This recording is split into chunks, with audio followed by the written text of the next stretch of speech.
Is it going? Is it going? Hello, hello, hello.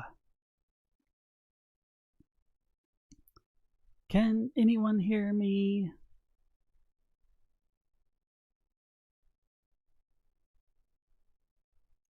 Is it live? Okay, it looks like it's live.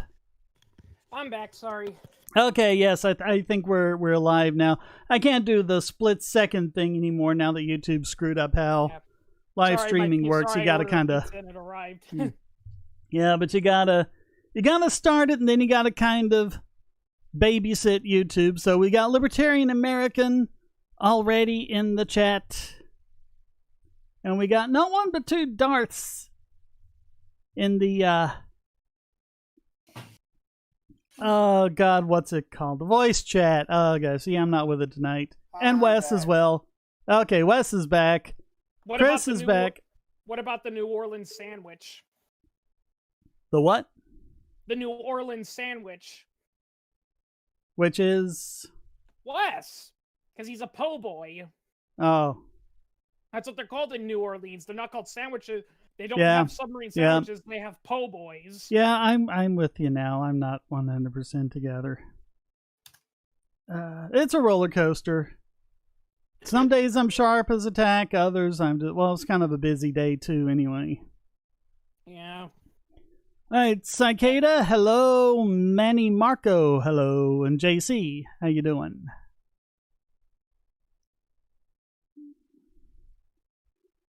All right, someone help me get going here. What do you want to talk about? I want to talk about me. I want to talk about I. You remember that song, right? Yeah.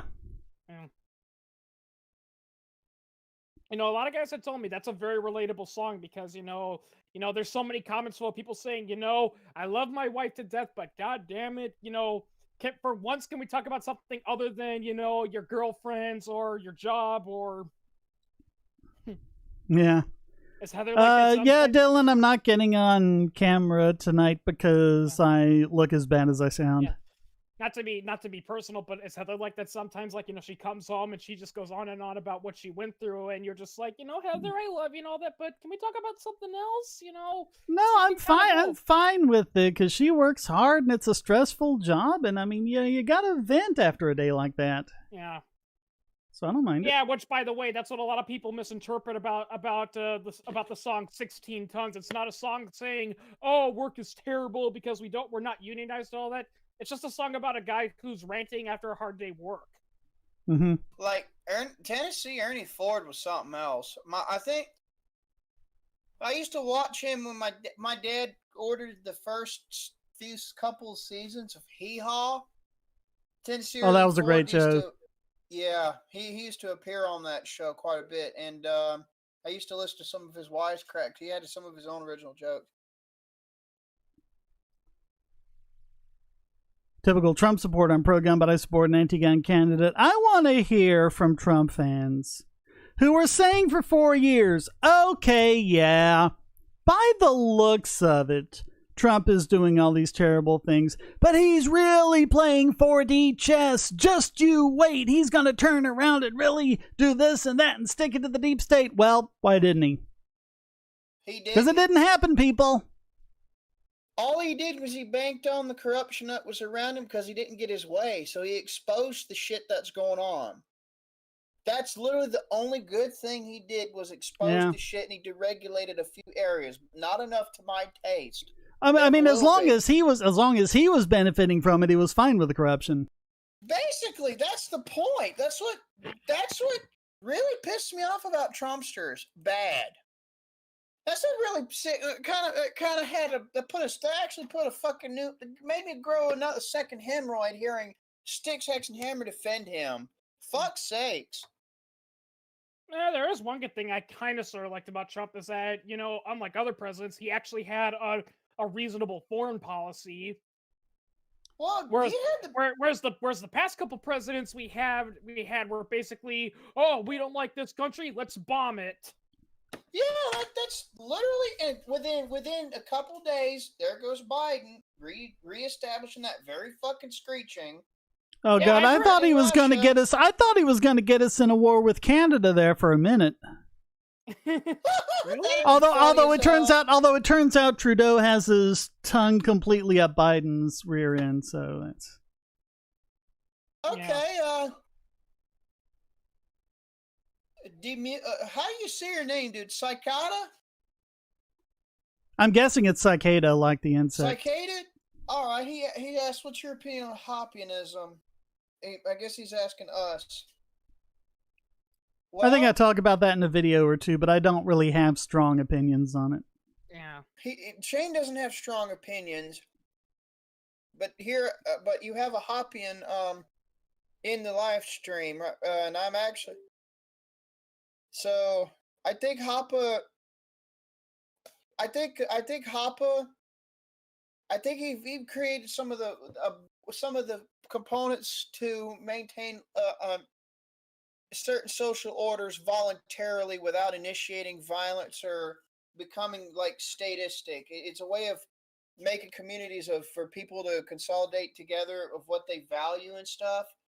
He has a libertarian alternative to the statists that peddle on the alt-right. But he did it before the alt-right, and he cusses them. He basically chews into them and uses their own arguments against them, and he basically justifies his social conservative position, but from a Misesian praxeological standpoint. And that's what a covenant community is supposed to be. It's supposed to be a voluntary, contractual community that's used to conserve certain values that different peoples can group together to maintain a community based around what they value, as long as it's in the name of liberty and what they value, and it follows the NAP. Random question. You guys don't hear anything weird on my end, do you? Nope. Okay, it's just that I'm eating pizza, which is why I'm kind of quiet, and I don't want you guys to hear me chewing or anything. So I wonder if the Amish would count as a covenant community. Yes, they actually would. They actually would be considered a form of covenant community. They actually would. A legitimate one. A homeowners association would be one in practice. A gated community. Well, not the way they are today, because they're in bed with governments and they're completely corrupt. Yeah. A voluntary version of a homeowner association would be one in practice. Yeah, I know. Germanic, like the Gothics Germanic law, that was an early example of covenant communities that worked. Yeah. To a large degree. I will say though, Shane, you don't really grinds my gears are those people that now they claim that they're not communists or socialists and they're pro-free market, but they also claim to be anti-capitalist. And I'm like, well, what do you mean by that? And they're like, well, because capitalism is all about, corporations and all that. I'm like, no, that's corporatism. No, that's capitalism. No, it's corporatism. No, it's not. No, it's literally corporate plutocracy. Why do you think it's called corporatism? Yep, and then they bring up it's like, well, I'm using capitalism as, described by Karl Marx. And I'm like, Marx, contrary to popular belief, Marx did not coin the term capitalism. He did not. Nope. I mean, he twisted it around to give us what we think is the definition, but historically it meant, anything that was privately owned and traded, Well, it just meant property being privately owned instead of collectively owned, and that's what it meant for like 20 years before Marx got a hold of it. No, JC Armitage, not originally, no. You asked if homeowner associations only exist because of the state manipulation of the market. Technically, not originally, no. They are now, but they do now, but originally, no. They got corrupted by corporatism, essentially. Well, yeah, that's the reason. So basically, like unions. Yeah. I mean, that's the reason. That's the reason why a lot of homeowners associations will throw you in jail because you didn't mow your lawn. Yeah, they got fingered by the state and enjoyed it a little too damn much. Yeah. Well, not to mention, one of the reasons why is because they're obsessed with property values, and property values wouldn't be so fragile if the government didn't keep intervening in the market. Exactly. Yeah. So it's not the homeowner association, the original form of them, but the current bastardization form, yes. Thank you, Libertarian American, for recommending my channel. What is the first 20 presidential orders you do. Well, are we counting pardons separately? Because I probably got a lot more than 20 pardons I do right off the bat. Julian Assange, Edward Snowden, reality winner. Yeah, here's. Oh, sorry. Ross Ulbricht. Yeah, go on. I was about to say, if I were president, here's what I would say. I am going to give a pardon to every single prisoner in the United States, both federal, state, and local, who have been convicted for a nonviolent crime. They're all pardoned. Except you can't pardon state and local. You can only pardon federal crimes. Well, that's stupid. That's what the Constitution says. Dumb, I agree. Governors can pardon state and local crimes. Yeah. I guess that's the executive privilege, and the president isn't the executive over the states, only the federal government. Well, I wish I could do that, because it's like, listen, one of the reasons why America is so overpopulated with prison-wise is because we're putting people in there for ridiculous reasons, I actually saw a funny joke where a guy's like, back in my, it was one of those parody, back in my day persons, and the guy's like, back in my day, prison was only for rapists and murderers, not potheads. Yeah. Yeah. I don't think the president has the authority to do that, Libertarian American. Yeah. But, I mean, you could just say, okay, ordering the Pentagon to begin preparations for bringing all the troops home from everywhere. Yep. Libertarian American did a really great piece here. He said, if I was president, I would get rid of the office of president and restore a revised variant of the Articles of Confederation. Yeah, there's only one real weakness of the Articles of Confederation. You could not kick out a nation state that naysayed any and all possible amendments, ideas to,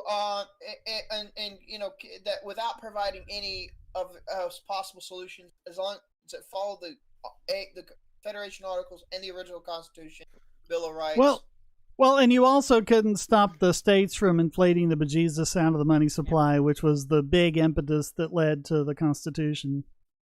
So which they didn't really want. They were just saying, okay, go in, fix these couple of problems with the articles, and then they come back with this whole new document. And yeah, but there were powerful members within the early American government, like you said, like Alexander Hamilton, who wanted a strong national government. Yeah, and so you had like half the convention walking out in disgust. Yeah. Yeah, even James Madison, contrary to what school teaches you, even James Madison, who was a staunch Federalist, even he was disgusted by a lot of what Alexander Hamilton did. In fact, Madison, Hamilton only relented because he needed relented on many of his demands because Madison was threatening to leave and he needed him. Yeah, which is how Madison was able to get Bill of Rights in. Yeah. Yeah, I agree. I hate the term, Federalist and Anti-Federalist, because if you look closely, almost everyone at the convention was a Federalist. The problem was that, like you said, there were people that wanted a strong national government that would have control over the states and commerce, and you had the Federalists that said, look, all we need to do is find the loopholes in the Articles of Confederation and fix them so the states can't overinflate the currency and destroy the economy.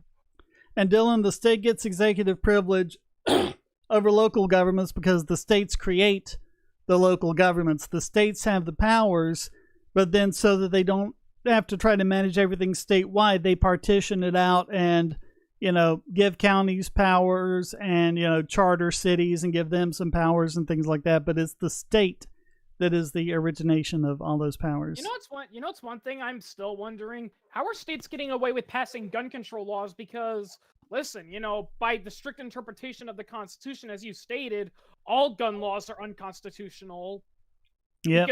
Because infringe, contrary to what people will say, infringe does not mean ban, it means restrict or limit. So even if there's a law that says you have to sing Kumbaya 5 times before you purchase a gun, that's an infringement because it's a limitation or a restriction.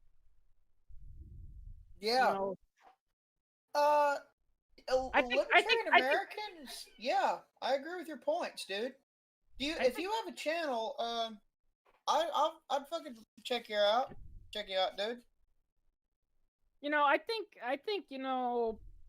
like I said earlier, I think that's the reason why a lot of these states got away with passing these unconstitutional gun laws is because they were richer states that had the lawyers to tell the Supreme Court, oh, well, infringement means ban, and this law's not banning guns. It's just, limiting, what you can, or like you say, they talk about, the operative clause, which is not, the actual law itself. That's just an explanation for why we have it.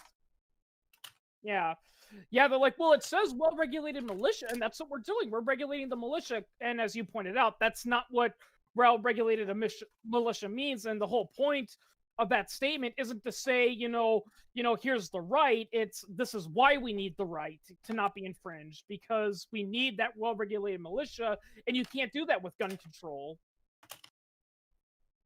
I don't know why my chat background isn't transparent. Weird things are happening. I joke, a lot of people like to ask, what would the founding fathers think if they saw America today, and especially with guns? And I jokingly said a lot of them would be disgusted. They'd be disgusted that, the government has these drones, fighter jets, nuclear weapons, atomic bomb, and tanks, and the civilians are restricted to quote unquote sporting weapons, because they believe that, listen, if people are going to protect themselves from a foreign invader or even possibly their own government, they need access to the same weapons used by militaries. What is your reaction if I send $500? I fall on my knees and say I'm not worthy. Yeah. Yeah, like Wayne's. You would have like so many of my thanks. Yeah. Yeah. Can you ban Rule 32? Which is Rule 32? You want to know what he's talking about? I know what Rule 34 is, but you can't ban that because that violates the First Amendment. It's not really the kind of thing you can ban anyway. Even though it's cringy as a lot of that shit is, when I first discovered, I made a stupid choice. I made a dumbass choice thinking it didn't exist. I typed in the name Beetlejuice. Holy fuck! I'll never be able to watch the movie or the cartoon. It's the same. Well. I've actually heard. I actually heard a good point. With Rule 32 and shipping fixes that, and this came from a lot of people, is that they said, listen, if you're doing it to fictional characters, that is totally fine. It's weird, but I'm not gonna hurt you. The problem is when you start doing it with like real life people, like real life celebrities. Like for instance, Jacksepticeye said, it's like, listen, people. You can do whatever you want in your own fantasy, but please stop sending pictures of me and Markiplier doing stuff, because we're not like that. We're just really good friends. Can you imagine how creeped out Markiplier was with that shit started? The poor guy. Jacksepticeye said in an interview that it almost ruined their relationship because it was getting cringy. That's what he said. He was just like, listen, guys, keep that stuff to yourself. If you send it to me, that's the equivalent of like taking a naked picture of me and sending it to me. Hey, yeah. I did a fucked up meme where I was like, here's the cringiest threesome around. Filthy Septiplier. The amount of winces I could get, or how quiet I could make a VC moments. Yeah. I want to get a guitar pick with Dick Van Dyke's face on it and go around and show it to people and say, want to see my dick pic? Yeah. It kind of reminds me when I had this really cute picture of one of our cats, and I jokingly went to my friends and I'm like, hey, you want to see my pussy? And I sent them a picture of the cat, and it was a cute picture of her though, so yeah. One of the classics of British comedy, Are You Being Served? Mrs. Slocum always talking about her pussy. Yeah. That's actually reminds me of that recent, YouTube celebrities. They're that British couple that use that filter and like they high pitch their voice and they read those kids books that were clearly written by someone who was a fan of Primus. Because it's like, it's like Lily's got a little pink pussy, and it's about her having a pink cat, but it's written that way, and I'm just thinking, was that deliberate or not? I mean, it's like Winona's Big Brown Beaver by Primus. The joke is that the song is literally happening. It's literally about a woman with a brown beaver as a pet, but you know the way it's written and song, you know. Yeah, another great classic show is called Three's Company, and one of the running gags in it was that either you're listening to one side of a phone conversation, or you're listening through a door and you can only hear what's happening and not see it. But whatever's happening, it is completely 100% innocuous, but out of context like that, it sounds so raunchy and filthy. And oh yeah, people are going, "What? Yeah, what's going on?" Kind of reminds me, of that joke, where a guy, buys a present for his wife, and it's this coffee table she's been looking for, but to save a little extra money, he has his buddy come over, and in the background trying to surprise her, and they're moaning and groaning, trying to move it, and the wife comes in, and she hears them from the door, and they're like, "Oh, come on, it can fit in. I don't think it can. Yes, it can. Just hold still, Okay, you gotta push harder. Come on, here it comes, like that." And she's just freaking out, "Oh my god, what is my husband doing behind my back?" And it turns out they were just, exhausted, but it sounded like they were having a gay affair in there. Like they were trying to fix a sink or something like that. Yeah, stuff like that. Like I said, they were trying to move, because he bought her a coffee table she wanted for her birthday, and he. Oh, okay, they're trying to move the in some places, they offer, "Oh, we'll help you install it," but he didn't want to pay it, so he just hired his friend to help him out. So.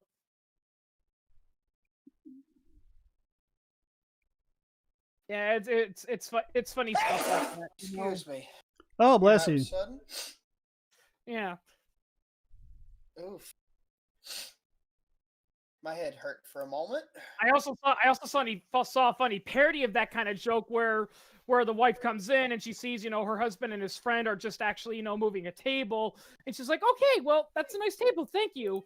Excuse me, I gotta leave for a second. What's wrong, honey? I need to get a drink of water." "Okay." And then he looks at his face like, "Well, we've got our shirts off. Want to make out?" It's stuff like that. Yeah.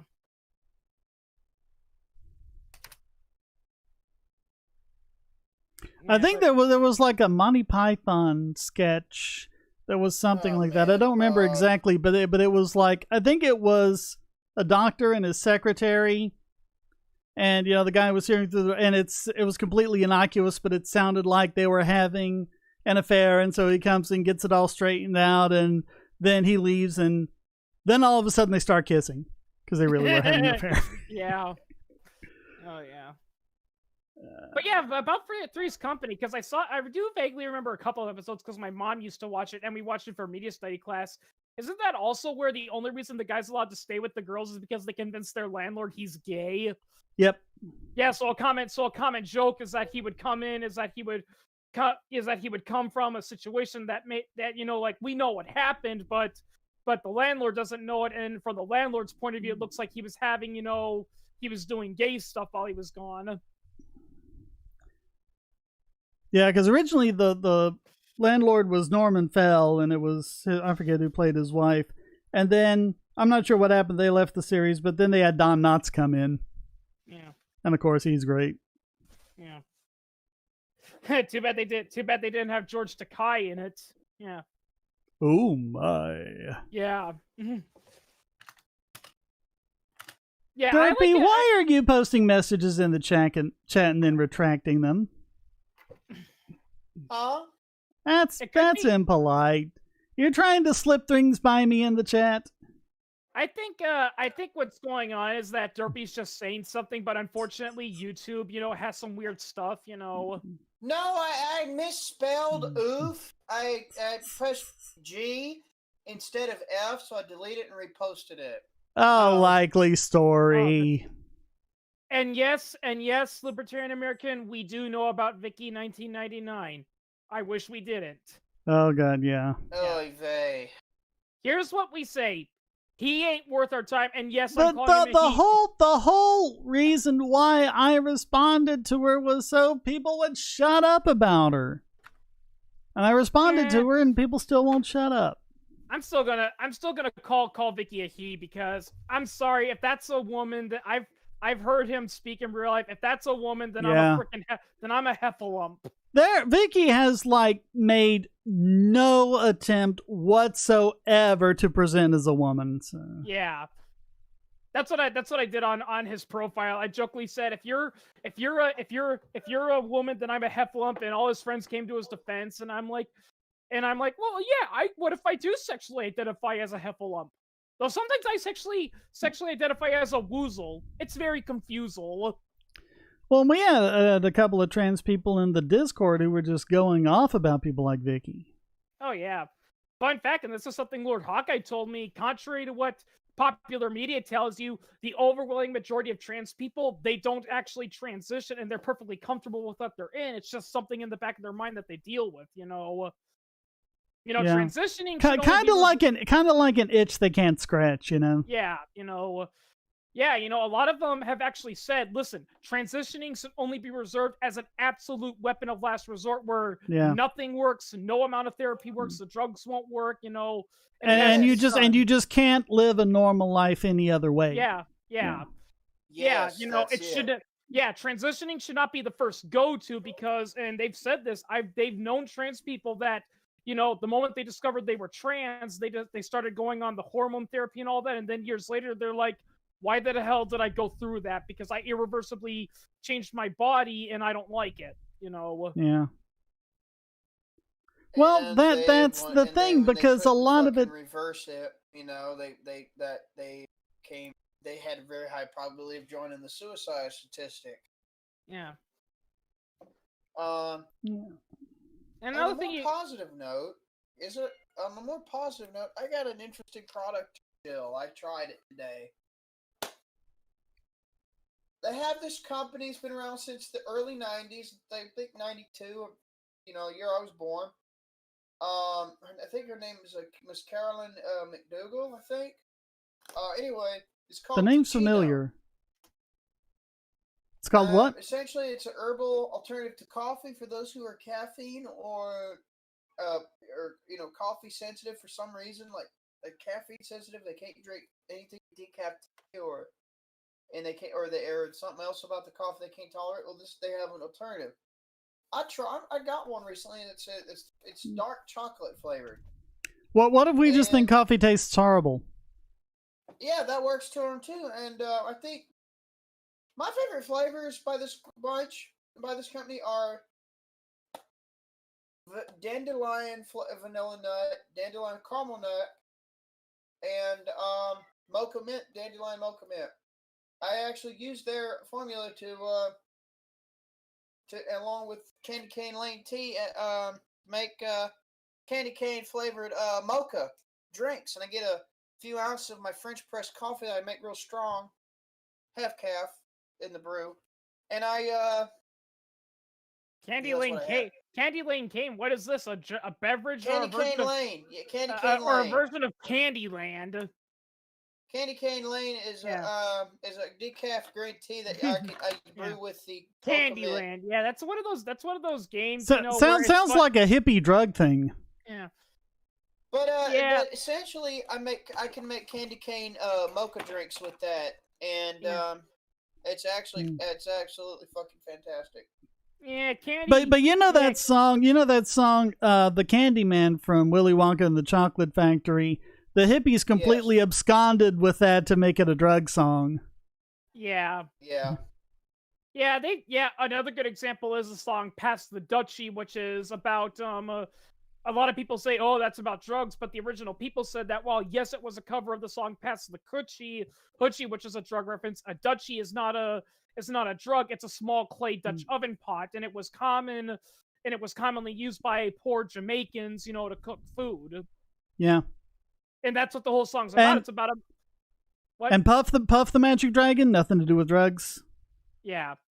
Oh, I think JC Armitage asked, why is it that overwhelming majority of trans folk are male to female? I don't know. It's a good question. Just speculating, because in order to be male instead of female, you need a hit of testosterone in the womb, and then you need another hit of testosterone when you hit puberty. Otherwise, you're pretty much going to present as a woman. So if something happens and you didn't get the testosterone, you might feel that you're more like a woman than a man. I don't know. I think my favorite joke, it predates the trans movement by the modern trans movement by decades. It was when Red Fox did a joke. Basically, a woman went to the gynecologist and she said, "Doc, you gave me the wrong hormone pill. Sick. I want to kick the shit out of you." Said, you dropped out for a second. Back up and tell us again. I've been a physician for 20 years. Wes, you dropped out. Well, Wes, back up a few lines on the joke because you dropped out for a bit. All right. But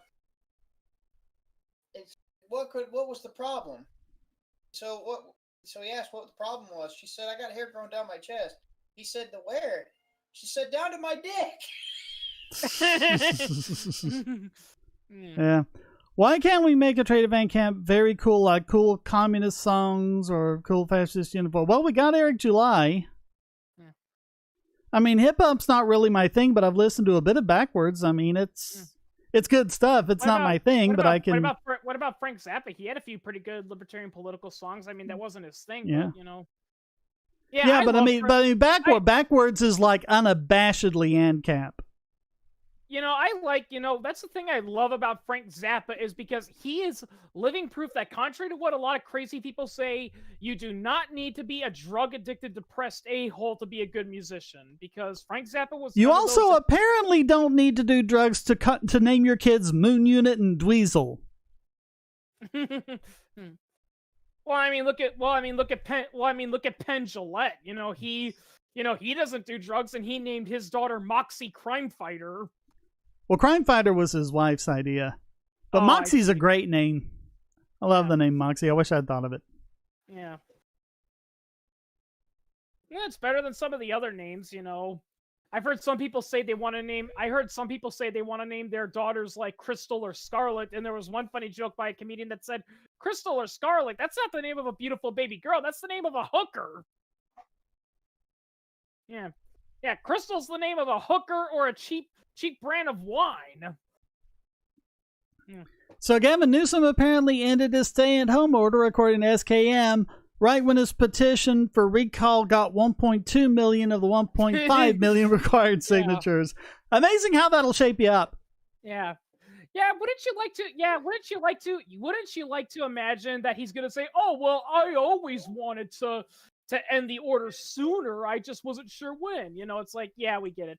It's kind of like with Kamala Harris when she was like, "Oh, I was always for criminal justice reform because I think it's too powerful."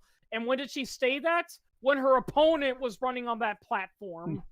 That's a point, Ty Thorne. It is more acceptable for like women to wear pants than for men to wear dresses. Yeah. Well, you know, that's another thing that some person pointed out that's irony is that, you know, when a woman tries to be all beautiful and all that, everyone's like, "You're body shaming, you're living up to impossible standards." But if a guy, you know, gets surgery to shorten his hips and he gets a boob job and he dresses up in pretty dress and actually looks legitimately beautiful, everyone's like, "Oh my God, you're so brave and stunning and beautiful." You don't even have to look that good. You could just be troweling on makeup and they'd say that. Yeah.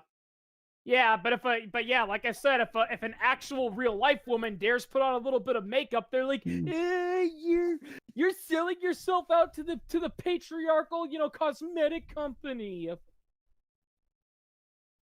You know, it's SKM 1091 said, "Hey, it tagged you, Shane, saying some say that Gavin Newsom could get elected back anyways because of Dominion machines," and then ask for your thoughts on that. I don't trust voting machines. I keep track of DEF CON. Yeah. Well, you know, and I don't get how the DEF CON organizers can do that year after year after year and say, "Well, you know, that wouldn't have happened this year." It's like, I'm not saying it did happen, but I mean, come on, there are some serious flaws in here. Can we please address them? Yeah. That's another reason why the 2020 election was so full of bull crap, is because it's like, as you pointed out, there was clearly evidence that something happened. Whether it was rigged or whether it messed up, we don't know, but something happened, and everyone's like, "Oh no, it worked perfectly." Oh, before when Trump finally gave in and said, "Fuck it, I ain't fighting no more," and Biden was getting, before he got inaugurated, within the first 4 days of January, within the first week of January, fucking dude from a fucking whistleblower from Italy's government fucking said, "Hey, this did happen. The election was rigged. The Italians didn't partake in it, and I willingly confess as long as I get my ass protected and hidden from the rest of the fucking world." Yeah. And which confirmed what Sidney Powell was saying. But the lawsuits didn't go through because the fucking Congress turned it down. Oh yeah. The Congress failed their job, and now the idea of the push for secessionism for fucking finally coming out of the woodworks. Even though various libertarian activists and especially Hoppians advocate for secession, unless you're a agorist, sympathetic, Hoppian like I am, and advocate, agorist means to help fund the secession to expand. That way, the decentralization and shrinking of the state that way can be also funded with counter-economic methods. As long as ethical black market trade, that's an idea. Yeah, Shane. I pushed that idea out there. Speaking about the presidency, I had a fairly funny idea that I told a person, because I said if I was ever president, I would pretty much veto everything. And one person said, "Well, would you pass any laws?" And I said, "Here's what I would do if I was president. I would veto bill after bill after bill after bill. And finally, when Congress has enough and they say, 'Mr. President, you have to start passing laws. You got to do your job,' I'll say, 'Okay, I'll make a deal with you guys. The next, I will pass the next bill into law without even reading it, under one condition. You guys all have to resign. You have to swear you're never going to enter politics, and you have to let new people into Congress. Then I'll pass the first bill they approve of without even reading it." And no bills got passed that year. Yeah, because they don't want to give it up. They don't want to give up their power. No. Yeah. I think that was one of the 15 primary weaknesses in the main Constitution, and then you got the two weaknesses Shane and I went over about the Articles of Confederation that should have been addressed. At least the damn Confederate Constitution for the Confederate States of America actually fucking addressed 3 or 4 of those weaknesses, at least. Yeah, yeah, Shane, did you say they actually had a rule within their own constitution that said that bills when written must be about their title? They can't just be Save the Babies Act. This act is to save the babies, and then have 25,000, different earmarks that have nothing to do with saving the babies on it. Yep. Yeah. Joseph said Calvin Coolidge is the best No, Harrison is the best president. Oh yeah, because he died before he could do it. He did. Harrison did 3 things as president. He gave a speech, he got sick, and he died. Yeah, William Henry. Well, you're thinking of William Henry Harrison, because there was also his grandson, Benjamin Harrison. Fun fact, Benjamin Harrison is the first president whose voice was recorded. Yeah. Yeah. I think Harrison, the first one, Calvin Coolidge, Martin Van Buren, Grover Cleveland, and Andrew Jackson. Yeah. And John Tyler. I'm gonna add Franklin Pierce to the list for 2 reasons. One, he was known as a do-nothing president, and I want to encourage that. 2, when he took the oath of office, he refused to do it on the Bible, saying it violated the First Amendment. He swore the oath on a law book. Yeah. Yeah, a few other presidents have done that. I think, didn't John Quincy Adams also do that? He didn't want to swear on a Bible because he thought that was inappropriate. So yeah.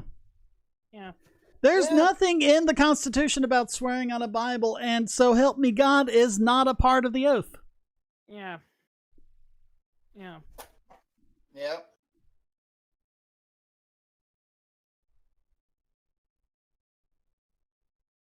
Yeah, it's just, it's also pretty funny because people are being mean to Trump because they're like, oh, he won't concede. He's ruining the election. There is nothing in the Constitution that says that the previous guy has to concede. Nope. All he has to do is when his term is up is just leave. That's it. I mean, it doesn't even say he has to leave. It just says the new guy's president, and the old guy doesn't have any power. Well, I mean, yeah. If the previous president, is BFFs with the new guy, and he likes having him around, the former president is free to stay in the White House, especially if he's friends, It's just crazy. It's like when they grabbed the speaker's gavel at the Capitol occupation. They say, oh, there was an insurrection. They were trying to seize power. Like, the gavel was the One Ring or something like that. And it was no. Yeah, you don't get power by walking into a building. It's just dumb. Yeah. No. Yeah, that's that's the equivalent of sneaking into a castle, sitting on the throne and saying, I'm king now, you all have to do what I say now because I'm on the throne. It's like, no, what's going to happen is the king's going to say, guard, take this crazy guy away. Now they'll just kill you. Yeah. Well, yeah, I mean, back in those days, that's what they did. Or even, they'd kill you even if the king pardoned you. Like, fun fact, King William the Lionheart, the guy that shot the arrow that led to his death, he actually understood why the person shot him and asked him to be pardoned. And what happened after he died? His supporters tracked down the archer and killed him anyway. Yeah. JC wants to know when swearing on the Bible became a thing. I don't know when the idea first started, but as far as presidents were concerned, I think that was one of those things that George Washington just decided to do on his own, and all the other presidents just kind of followed suit. It's one thing too. It's one habit I wish that political candidates would take that Washington also did. He refused to be a member of a political party because there were political parties during the first election, and he refused. Well, what's ironic about swearing on the Bible is the Bible specifically says in several places not to swear. And it doesn't mean cussing. It means, taking an oath in God's name. Actually, contrary to what they like to think, the Jehovah's Witnesses weren't the first, people to resist the Pledge of Allegiance. A lot of denominations of Christianity were against the idea because they're like, we're not supposed to do that. I mean, we love our country in America, but we can't swear to anyone except God. That's part of the religion, Yeah, I think the Quakers were one of the first big vocal groups against it. Because like I said, a lot of these people were very patriotic and they loved their country, but they said, listen, you can't swear to a country because swearing means devoting into eternal allegiance, and we're not supposed to do that to anyone except God. One gavel to rule them all. Yeah. It began with the forging of the great gavels. 3 were given to the elves, immortal and wisest of all beings. 7 to the dwarf lords, great miners and craftsmen. And 9 gaffles were given to the race of men, who above all else desire power.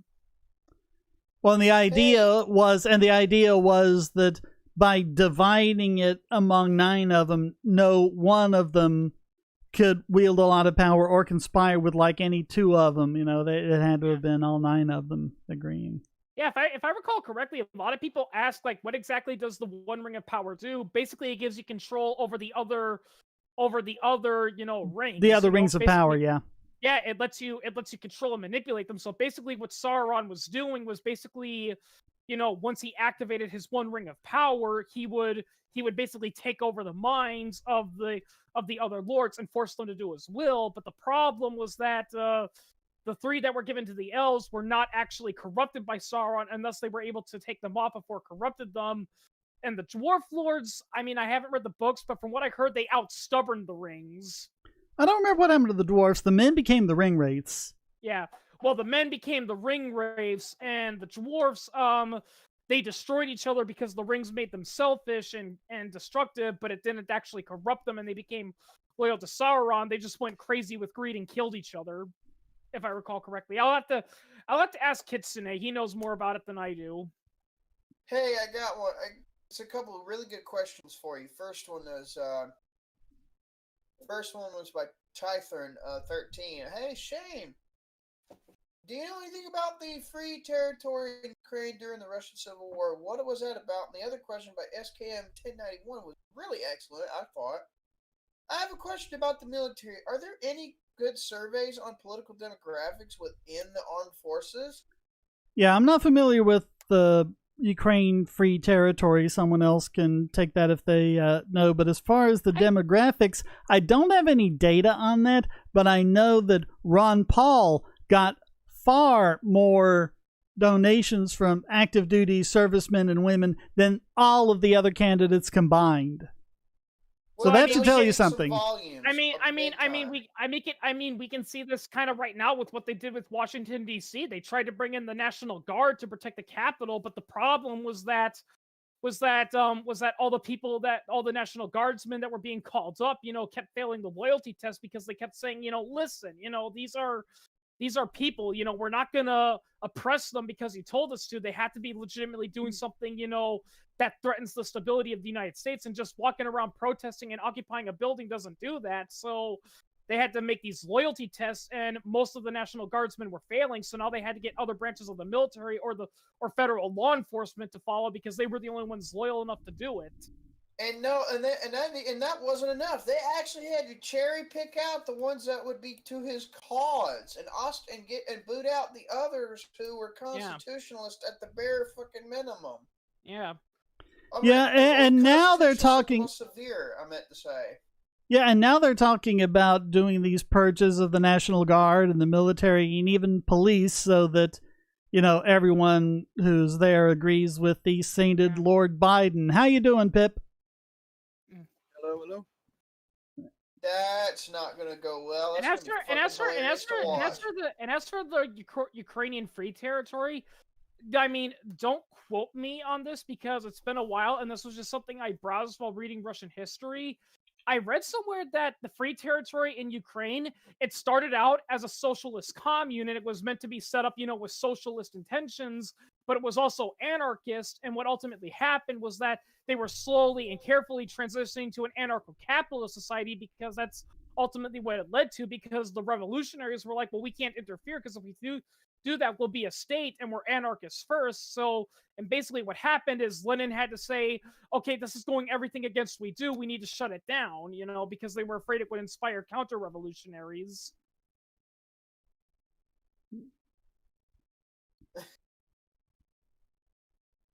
Yeah, that's the funny irony, is that, the reason why Russia actually improved, shortly after the revolution, is because many parts of Russia were actually completely anarchistic, and they were resorting to anarcho-capitalism to get by. But then the Bolsheviks came in and said, nope, everyone's got to be a communist now, and started rounding them up and forcing them on collective communes.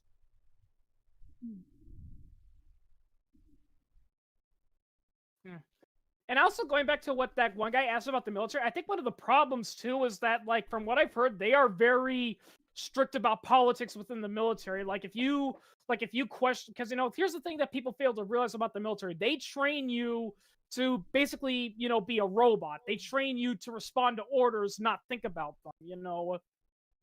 Yeah. Yeah, I mean. Yeah, they don't want robots. Yeah.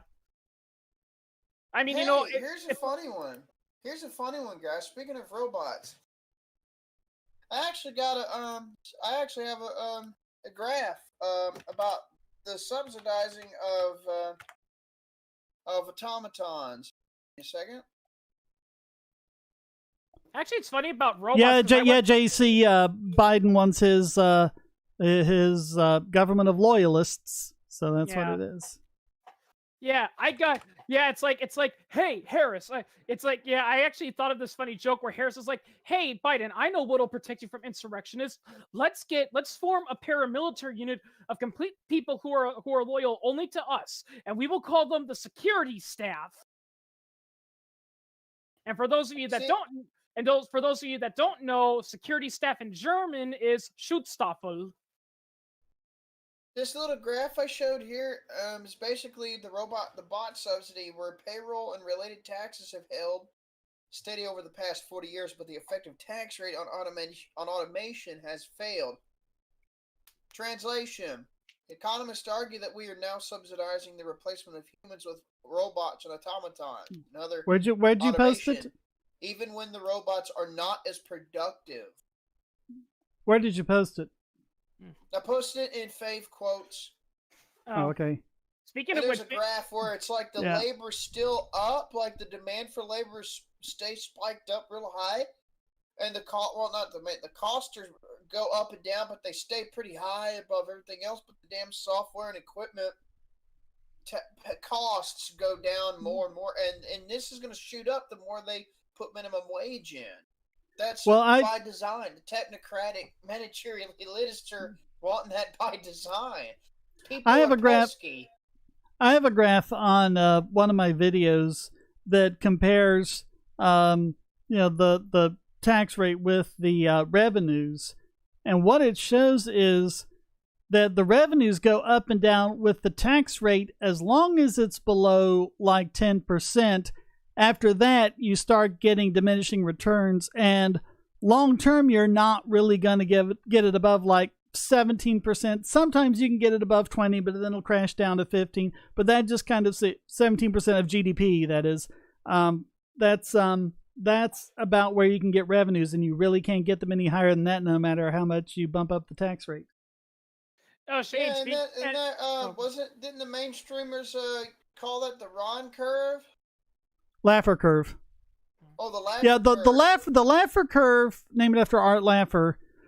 He didn't actually make any claim as to where the curve started going down, but that's just kind of what we've seen empirically. Once you start hitting, like about 17% of GDP, you really can't get it any higher than that long term. And the only thing that higher taxes will do is repress GDP and bring it down. And so that 17% is of a lower GDP, so you're actually making less in revenues. Yeah. And earlier, Wes, you were talking about, automatic robots. I once saw this one funny joke one time about how where the U.S. government invents this giant robot to protect against threats of America, and once they build it, they tell it, okay, now go attack Iran, and it looks at Iran, and it's like, no threat detected. What?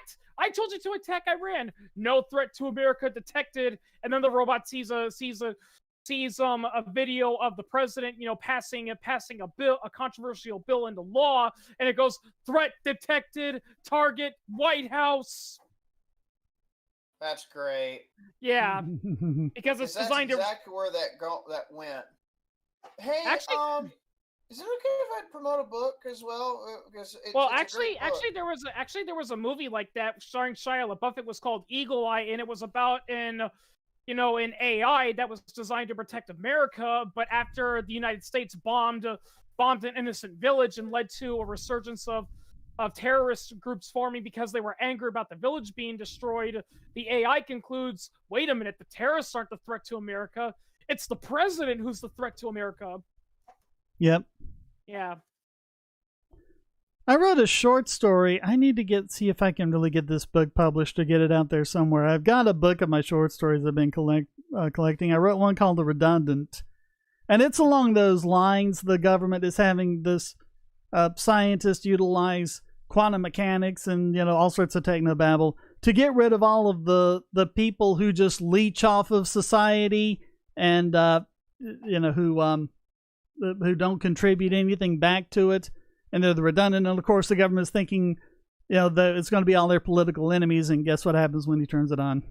It kills all the politicians. Yeah. Doesn't actually kill them. They just kind of disappear. But yeah. But I was going to ask if I could shout out a couple of books while on here. Sure. I did shout this one out before. I mispronounced his surname, but I've said this before, a model of Austrian economics by Hendrik Hagedorn. He did all this, and he did this and a bunch of other economic research by the age of 25. And this book got published in 2015. I actually got a digital version of it. Executioner was actually the one who showed the book to me, looking for and found an archived version of a website showing demonstrations of certain aspects of the modeling of it. He basically turned because in the meantime I was looking for a way to bridge the Austrian economic school with the new institutional, but I needed a key, one that could make a series of models that could concede to Mises, praxeology, and whatnot. And I didn't find one until then. Executioner found that key, and this book actually would serve as that key. I could literally, because with this book, you could use it in new institutional econ to go beyond what Hayek could not do, and you could use it to take the tools of the other economic schools and use them against them. Well, it's a myth actually that the Austrians don't like math and equations and things like that. They like them fine, and they think they can be, enlightening for help to help, show and examine the relationships between different things in the economy. What they object to is the idea that you can know what a particular variable is, at any given moment with enough accuracy to be able to try to manipulate it. They're against mathematical scientism, Yeah, the economic calculation problem. I actually had a conversation with McPhee, also known as Inquisitor, that says that's the biggest problem with a lot of people who say, "Oh, you're just against math." It's like, listen, all math tells you is what the outcome is. It is not a purveyor of truth. Oh God, I remember back in high school, this one document, the I mean, PDF of it. I had some idiotic classmates, but this girl, she was she was into biorhythms. And I was like, how is it? I mean, she even had this, program on the Apple IIe that would, generate everyone's biorhythms, and she'd be telling you about this and that. And it's like, wait a minute, how is all of that how is any of that going to relate to anything that's going on in our lives or how we're feeling? And her only response was that, well, it's all mathematically calculated. Yeah. It's like, what is that? I think another good example of that is like a lie detector. It's like, well, lie detectors must work because, obviously when you're lying while being interrogated, you're stressed out, you're sweating and all that. But the problem is you're not taking into account other things. It's like, listen, even if you are 100% innocent, if you're being held, on a serious criminal offense, and there's a cop in your face saying, listen, buddy, there's a little girl who was found dead, and I want to know who killed her. So you best better tell me what you know. That's going to make you nervous too. Well, how do you tell the difference? How do you tell the difference between lying and being afraid to get caught, and innocent and being afraid of being accused of something you didn't do? Yeah. What's that? What's what? Oh, you were saying what's the difference? Yeah. How do you tell that difference? Yeah. It's pretty funny, Shane, because I was watching an old John Stossel video, and he was talking about criminal justice, and he was talking about how plea bargains and mandatory minimums hurt people because they end up, because many people who get convicted of these crimes, what they often will do is they'll frame, a lesser person or someone completely innocent. And the prosecutor who was defending mandatory minimums and plea bargains, he told her, but they'll just lie. She's like, well, that's why we have lie detectors. And I'm just like, lady, those things don't work. There's in fact, I think, if I recall correctly, there's been quite a few famous cases where, where they said, well, this person, is guilty of a crime because they confessed, and later they had to overturn that confession because it was discovered, oh, you got it via a lie detector and you didn't tell the court. Yeah, that's a thing that they often do. People talk about how lie detectors, aren't working, but the problem is that a lot of times courts don't check to see what are you doing, and if you got, more investigation via a lie detector, that technically should be automatically dismissed, if I recall correctly, right? Like if you what? I can't even tell you what I'm gonna do from one moment to the next. Like 45 minutes before this began, I was fully intending to go on camera, And then I kind of, took a look at myself, and I mean, no matter, how, I mean, I could comb my hair and everything, get my hair neat, but it's still just kind of this drab kind of looks like, I'm not going to get I think, as we mentioned before over and over again, people who say that math is absolute and it can make accurate predictions, there's a little thing called incalculable numbers. Uncomputable numbers. Uncomputable numbers. I always say that. Yeah, those are numbers like 1.2. 0.2, 2, 3, 4, 5, 6, 7, 8, 9. Those are numbers that there's no practical calculation to get to them other than writing them down. And I think you said there's infinitely more, uncomputable numbers than there are computable ones. Yeah, because the number of computable numbers is a countable infinity, but there's an uncountable infinity of uncomputable in between each computables. And like one of the uncomputables, the example everyone always gives is called Chaitin's number. And Alan Turing talked about why it was impossible to have an algorithm that can tell if any given algorithm you give it will halt. And so Chaitin's number is the probability that a randomly generated algorithm will halt. If you can't know it, you can't compute it. Yeah. Kind of reminds me of this joke from this old cartoon called Jimmy Neutron, where Jimmy defeats some robots because they're obsessed with correcting error down to the most accurate finite detail. So he tricks them by saying, "Okay, before you continue with your evil plan, I want you to correct my homework, which is poetry." And it's like this person may be big and tall, but they're not as smart as me. They can't even calculate the value of pi, which I know equals 3. And they're like, error, pi doesn't equal 3. What does it equal? Okay, the correct equality is 3.14. 1592655. That was an old Star Trek thing. They defeated a computer by having it calculate pi. But pi is computable for that reason. Given an arbitrary amount of time, you can calculate an arbitrary number of digits. You can at least get a start on it. You can't do that with Chaitin's number. Yeah, people have actually asked, like, how in the holy mother of F do people count, pi that hard? And from what I've heard, it didn't start out that way. It just came up to those other, computable numbers, and then they just kept, and then through more calculations, they kept finding more and more. Well, no, because there's evidence that ancient cultures knew that pi was at the very least unmanageable, because if you look at Egyptian engineering, everything seems to be set up to get pi to cancel out. Yeah. And like I think it was Pythagoras who introduced the concept of irrational numbers because they annoyed him, and he thought every number should be, perfect and nice and not have any crazy decimals, and pi didn't end up working out that way, and yeah. So yeah, they've known for thousands of years that pi was crazy. The infallible robot. How do you know you're infallible?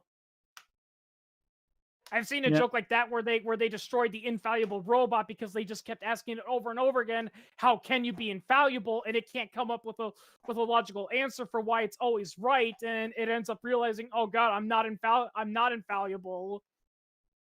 Okay, the other books I wanted to recommend people check out are, one was by Thomas Sowell. It is Marxism, the Philosophy and Economics, basically a thorough debunking of Marx.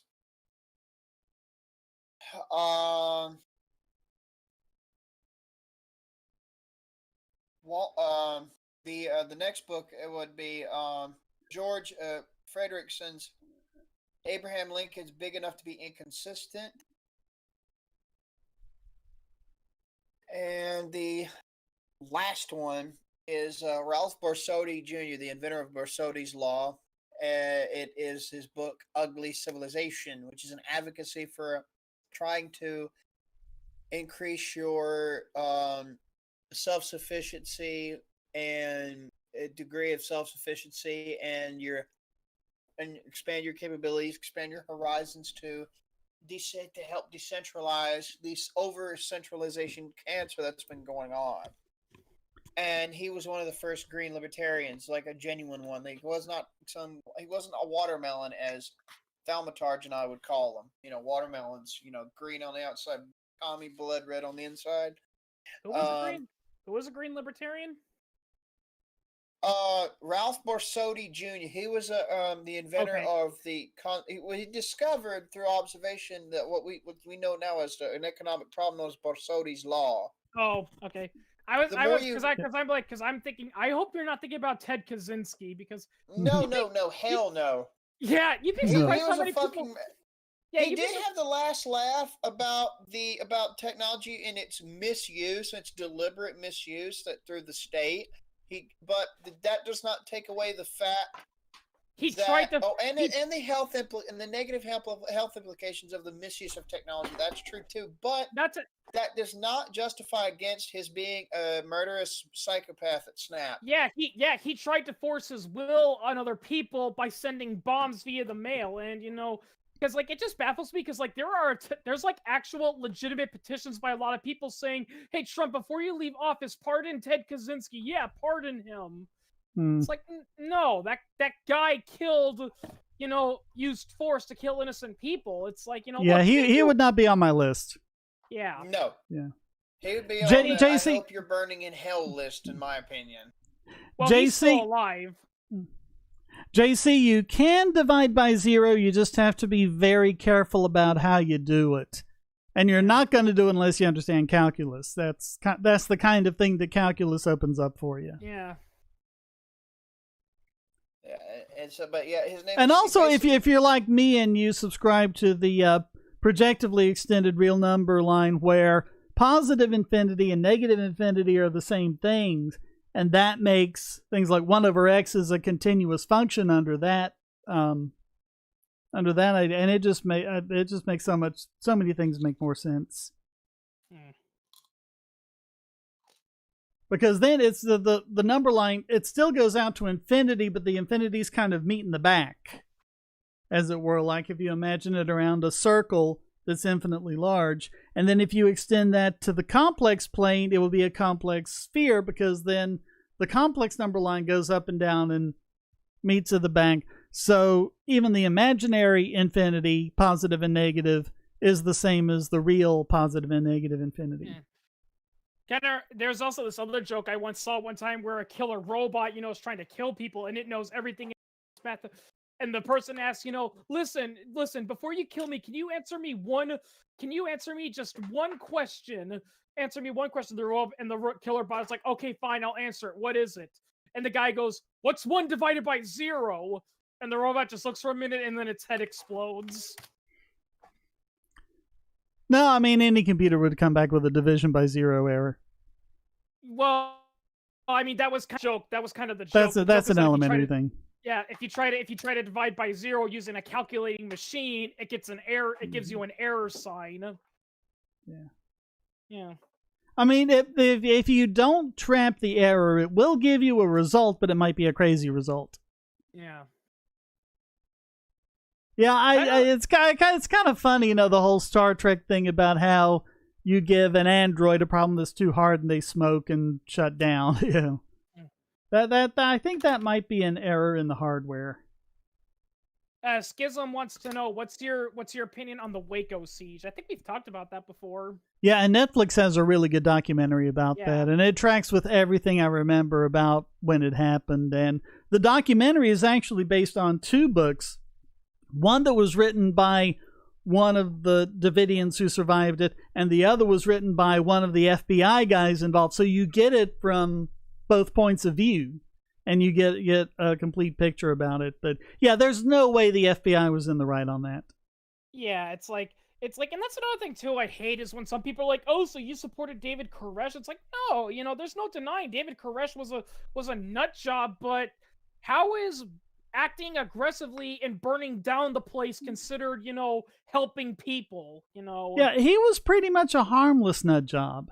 Yeah. And I mean, everyone was going to say, oh, well, he's going to, make his followers commit suicide. And everyone who survived was like, no, that wasn't his way. That wasn't his thing. That wasn't what he would have done. Yeah, and according to some people, he flat out said, listen, this is going to be our final battle between good and evil. And if you are legitimately fearful for your life, you're free to leave, and I won't hold it against you. And a lot of people did try to leave, and what happened? They came across the FBI pointing guns at them, and they told them, go back inside. Or in a couple of cases, shot at him. Oh yeah.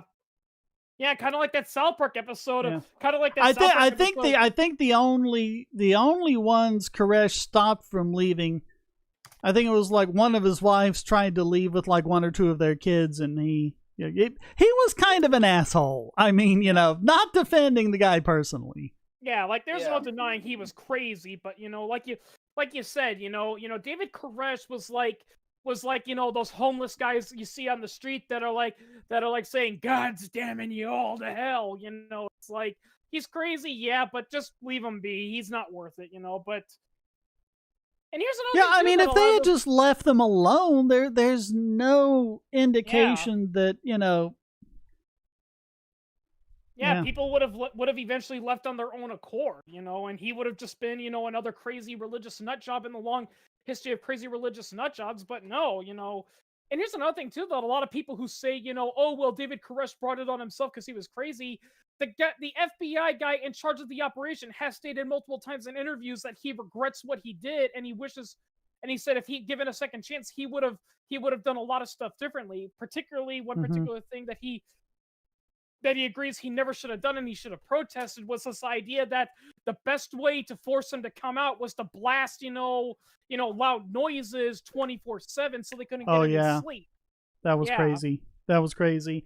The only thing I think that documentary was lacking on was it kind of downplayed the role that Bill Clinton and Janet Reno played in it. And I get that they were going just from those two points of view. But I mean, there's still a lot of stuff we know about what those two were doing and how closely, especially Reno, how closely she was involved. Well, so, I mean, I wish they'd done more with that. But, I mean, I get that they were just going from those two books and those 2 points of view. So I get it. Well, if you don't mind me asking, like, what was their role, though, that she played? Oh, she was very active in it. And a lot of the crazy orders they were given, I don't remember exactly which ones, but they pretty much came directly from her. Oh, she was one of those tough on crime people, and she was like, "Oh yeah, this guy is, not obeying the police. Well, let's give him hell then." Well, and of course she was sitting back in Washington. She wasn't out there. She didn't have a clue what was really going on. She was just, puffing out her chest and everything. Yeah, if I recall correctly, that was the whole reason why this also all started was because the ATF were trying to raid the compound, which, if I recall correctly, because their funding was being threatened, and they needed like a reason for their existence, and they knew that because Koresh was he was a federally licensed gun dealer, so they knew he had a lot of guns, and they figured they could go in and raid the place and have a lot of guns to parade in front of the cameras and say, "Oh, look at this." When it was all over, I mean, they went through and they were able to identify the guns, and they couldn't find a single gun that he had illegally. All of the guns he had legally, purchased and licensed and everything. And not to mention, and many of the locals have pointed this out, the reason why some of those ATF agents got killed was because David Koresh, had heard that some people were going to be intruding. Now, I don't know if he knew that they were FBI agents or so, but they heard from around the grapevine that they were going to be intruding, and they told them, "Listen, guys, you have to call this off. They're aware something's going to happen. Look, if you truly are convinced that David Koresh is responsible for doing something, give it to the local sheriff's department and he'll serve the warrant because he knows a lot of those people personally, and he can convince them to convince Koresh to surrender." But they didn't do that. They said, "Nope, we're going to go through with the raid," and as a result, they raided and the branch. Yeah, I mean, the police had cause. I don't think it was anything major, anything. He was never accused of anything. But they had cause, to go over there several times and ask questions or whatever, and all they had to do was knock on the door, and he was, happy to help him out. Yeah, that's what they said. They said, "Listen, if you truly think Koresh is, guilty of something, just give it to us. We can serve the warrant. We know a lot of those people on that compound. They'll work." But like I said, the federal government was like, "Nope, we're gonna do this raid."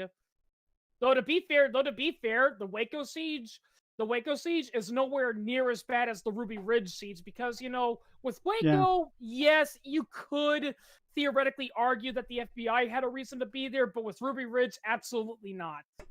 Well, I mean, when you kill a woman who's just standing there holding her baby. Yeah. Yeah. Well, and the thing is, this was all because the Weavers had an issue with one of their neighbors. Their neighbors, was sending them,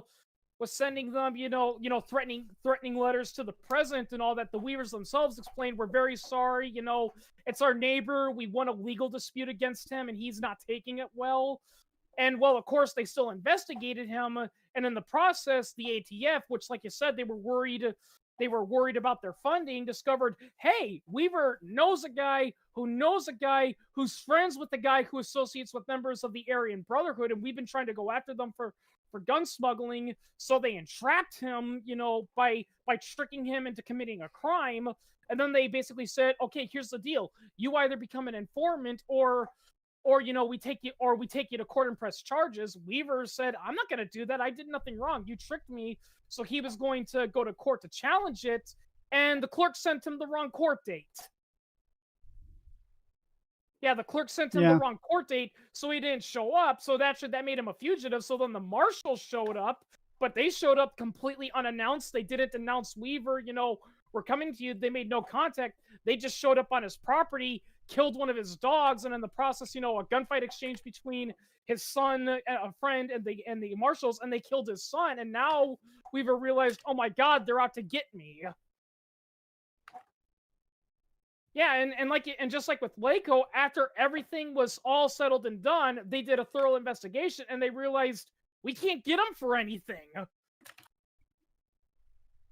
Everything he was accused of doing, he was completely innocent, and the quote-unquote crimes he did commit, he only did that because he thought we were coming to kill him.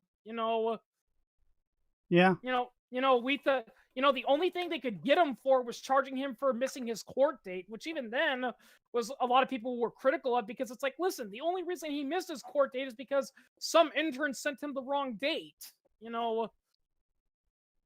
I'm pretty sure they pulled the whole Vogan excuse. It's like, well, he could have contacted us and told us it was wrong. Yeah.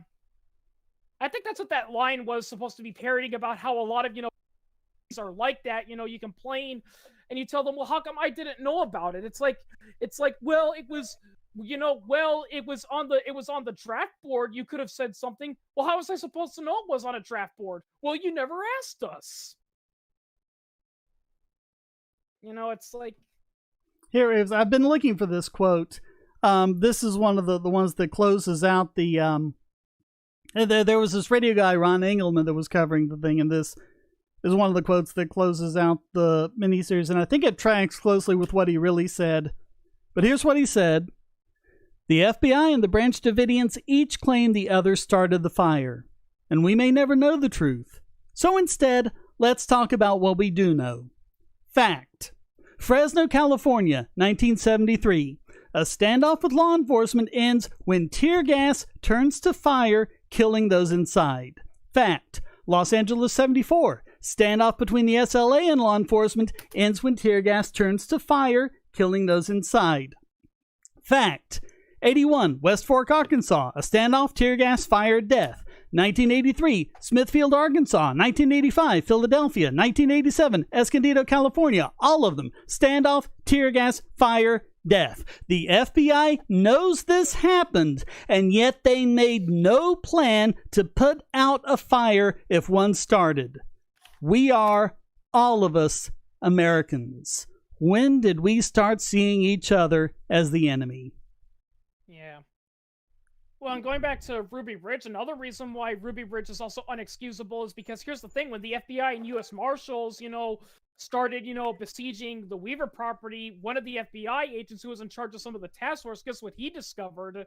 He discovered that the order for, well, what should we do with Randy Weaver if we find him? And their order was shoot to kill. And he's like, what?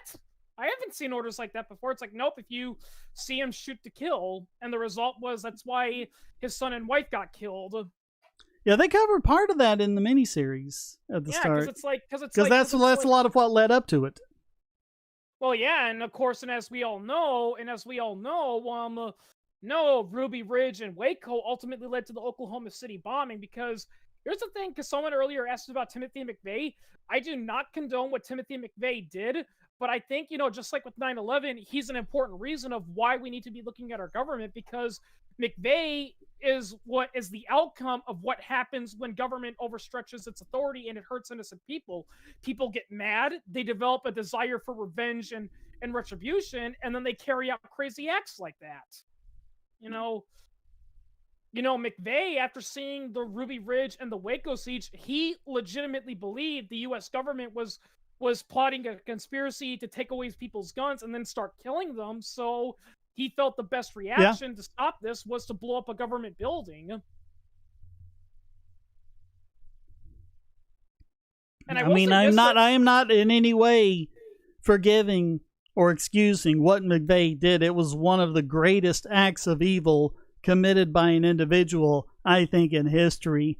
But if you are going to set up the situation where you consider your fellow Americans the enemy and that you can, lay siege to them and kill them and get away with it, what do you expect the result to be? What kind of society do you expect to come out of that? Yeah, exactly. The lack of one, I would imagine.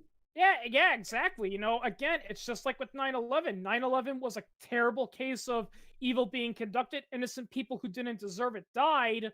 But you have to realize, and Ron Paul was pointing this out, the reason why the terrorists did what they did was because of the U.S.'s constant meddling within the Middle East. And if I recall correctly, when Al-Qaeda, released their video claiming they were responsible for the attack, they gave us their reason. It was retribution for all the villages and towns that were being destroyed by U.S. military operations within the Middle East the past 20 years. That's what their stated reason was. It wasn't because you're Americans and you're non-Muslims and you're free and we hate you for it. It was because they saw it as retaliation for what they saw as acts of aggression against their people. And actually, that's kind of what Timothy McVeigh said when people asked him, how could you commit such an act? And I'm paraphrasing here. This isn't exactly what he said, but basically his argument was more or less, well, so what? I'm an individual and I killed some people. The government kills hundreds of people all the time, and nobody bats an eye. Why is it bad when I do it? That's the sort of thing I see coming out of all of this, with all of this, cleansing and basically declaring 74 million people to be terrorists and stuff like that. It's like, what do you expect to come out of this? Yeah. Because to be fair, McVeigh had a point with that. Same thing with Al Qaeda. When you go around, killing all these people, they see it as a personal attack, and it's like, if the government bombs an innocent village and kills hundreds of people, nobody bats an eye. But if one sane loony psychopath does it, everyone's like, oh, that man is evil. How dare he do such a thing? And again, that's what Timothy McVeigh said throughout his entire conviction before he was executed. He said, what I did is no different than what the government does every single day, and you don't realize it or you choose to ignore it. It's like, what do you expect, people? This is what happens when you treat every single American as a potential criminal,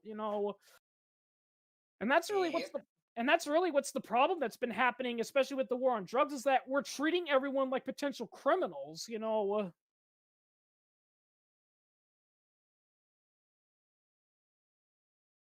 I saw one guy who said, it's like 60 years ago, if we saw a couple of youths, wandering around downtown, we just figured, we used to say, oh, it's a couple of friends, just hanging out after school.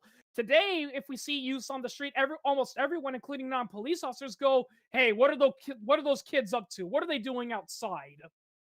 It's like, back when, your parents were growing up, Shane, people didn't have that kind of attitude unless there was actual reason to be suspicious, like they were wearing masks or it was clear they were trying to break into a place. Most people would just say, oh, that guy's he's just outside. It's not my business to ask him why. Well, and the mask thing, I think, had more to do with experiences with the KKK and people like that. All these organized groups that were, an individual coming in wearing a mask when it's freezing cold outside. He comes in wearing a balaclava. It's, well, go figure. It's freaking cold outside. Well, yeah, that's another thing. That's another thing too. It's like, it's like a guy comes in with a ball. Then, that's another thing too that you said that a lot of people are losing is they're losing their ability to think of the circumstances. Because, like you said, if a guy comes in wearing a big coat and a balaclava, a lot of people today are going to think, oh my God, that guy's either going to rob or shoot up the place. But they never think, well, what are the circumstances? If it's freezing cold outside, then yeah, you probably shouldn't worry because there's a reason why he's dressing like that. The only time you should be suspicious is only if it's a bright, beautiful day outside and it's also really hot, because then you should start thinking, hey, why is that guy dressed like that on such a bright day, Well, and that was like, because, The Matrix did a lot of this. It basically said if you're wearing a black trench coat, then you must be wanting to shoot people up because, of course, movies are completely realistic. And there was one point, I think it was like around, it was after 9/11, so it was probably 2002, maybe 2003. I was going on a business trip to Helena, Montana, and I had to lay over in Salt Lake City, and it was like February, and it was even snowing, in North Carolina. So, of course, I'm going to wear my big coat, right? Well, I get, pulled over, patted down at the at the place where you're going in, the security entrance. Okay, you figure that happens. But then going into the airplane, at the gate, they pull me over for a pat down. Oh, that's weird. Okay, but then I didn't worry about it. I had a layover in St. Louis, and I had a layover in Salt Lake City, and then going to Helena. Yeah. I get to Salt Lake City. I get to St. Louis. I do not leave the secure area. I'm there the whole time. Going through the gate, they pull me over, pat me down. I go to Salt Lake City. Same thing. I go to the gate for my connecting flight. Pull me over, pat me down. 3 times there, 3 times back. I get pulled over for a pat down. I was like, why do I keep getting pulled over? And they're like, no, this is just random. I'm like, no, this is not random. And someone told me later it was probably because I was wearing my trench coat. Yeah. Like, what does trench coat have to do with anything? They know I did not leave the secure area. Yeah. How could I have I like to make a joke like that, every Christmas where it's like, in today's post 9/11 society, the events of Home Alone would never happen because what would happen is the McAllisters are rushing on their plane. The TSA would see them and say, why are those people so eager to get on the plane? Oh my God, they're plotting something. All TSA officers, arrest that family immediately. Do you have any idea how many times I have had to run across entire airports to different wings and different gates to make a connecting flight? Yeah. Well, that wouldn't be that's done a typical thing. Well, that wouldn't be done today nowadays, especially like if you're desperately to get there, because there's a pretty good chance the TSA is going to be like, hey, why are you so eager to get on that plane? Well, because it takes off in 20 minutes and I need to board. Yeah, well, that's not what the TSA thinks, Yeah. They're like, the only reason you want to get on that plane really, really badly is because you want to blow it up or hijack it. Oh, not in my airport, Sonny.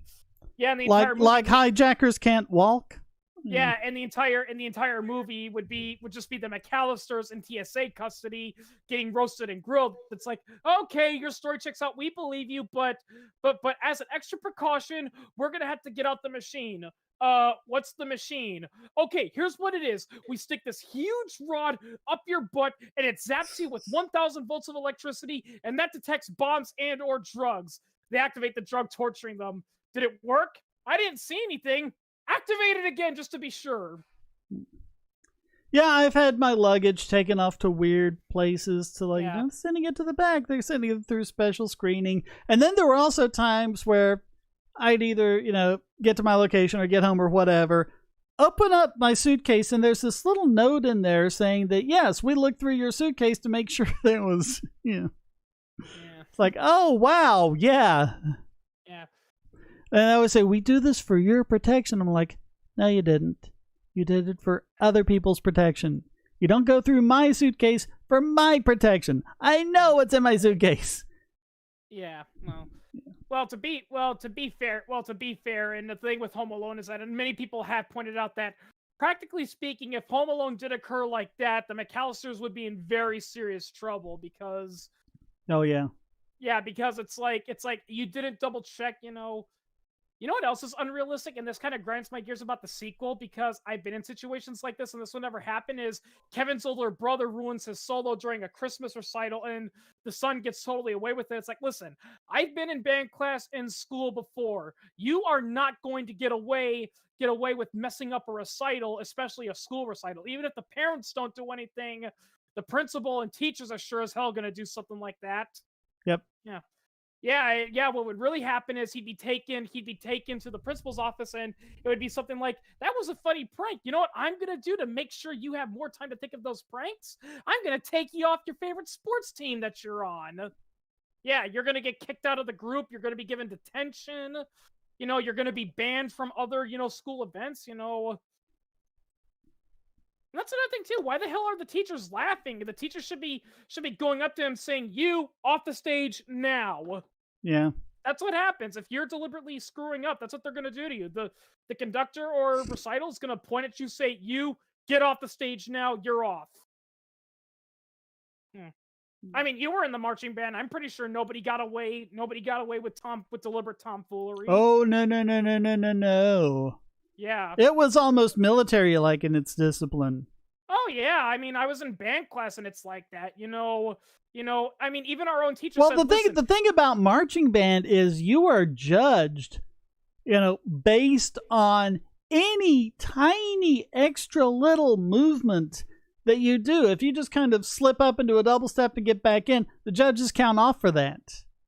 Everything has to be absolutely as perfect as you can make it in marching band. Yeah. So, yeah, but that's kind of funny because there's a lot of TV shows and movies now that if you look back at them, you just look at the families and you're like, dude, how the hell has this family not been arrested yet?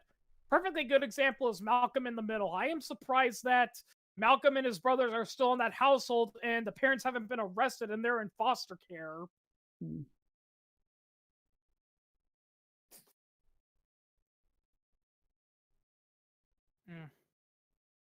I saw a thing one time, because of course Bryan Cranston was in that. And he also had a part in an episode of Babylon 5.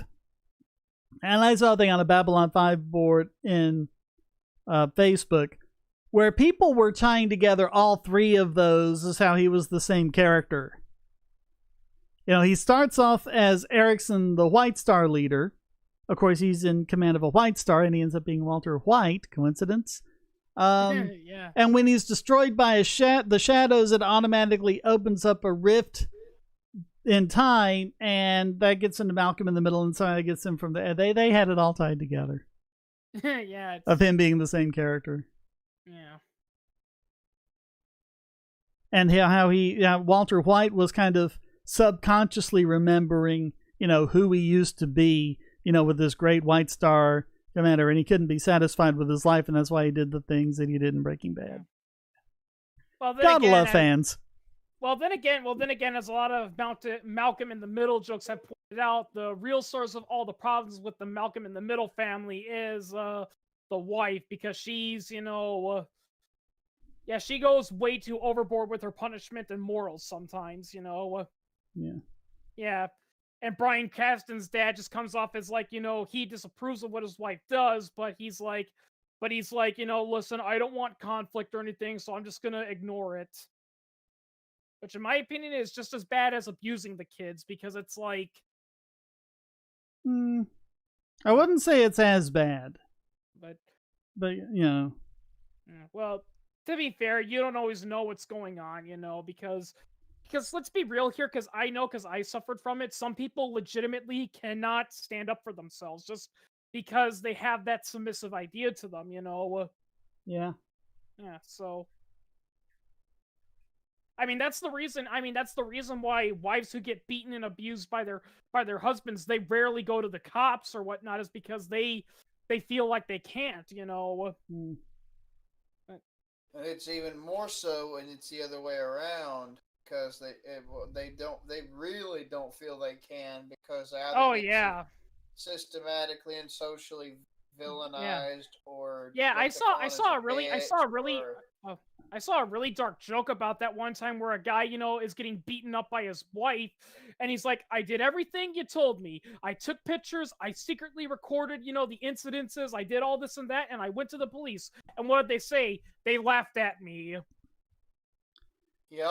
Yeah, everyone's asking about Hoppieism tonight. Covered that a little earlier. Yeah. Well, he told Shane said it to Libertarian American. He does not have really a strong opinion on it. I mean, I'm not really a fan of Hoppa. I don't care for him, but it's just I don't really think that much of personalities. I'm more of an ideas guy. Because, I mean, I like Rothbard for his ideas, but there are some of his ideas I really don't like, Yeah. Like for instance, when I was having that argument with that one guy about Lysander Spooner being labeled a socialist and all that, and that guy kept quoting Rothbard and all that, and I'm like, we are not talking about Rothbard here.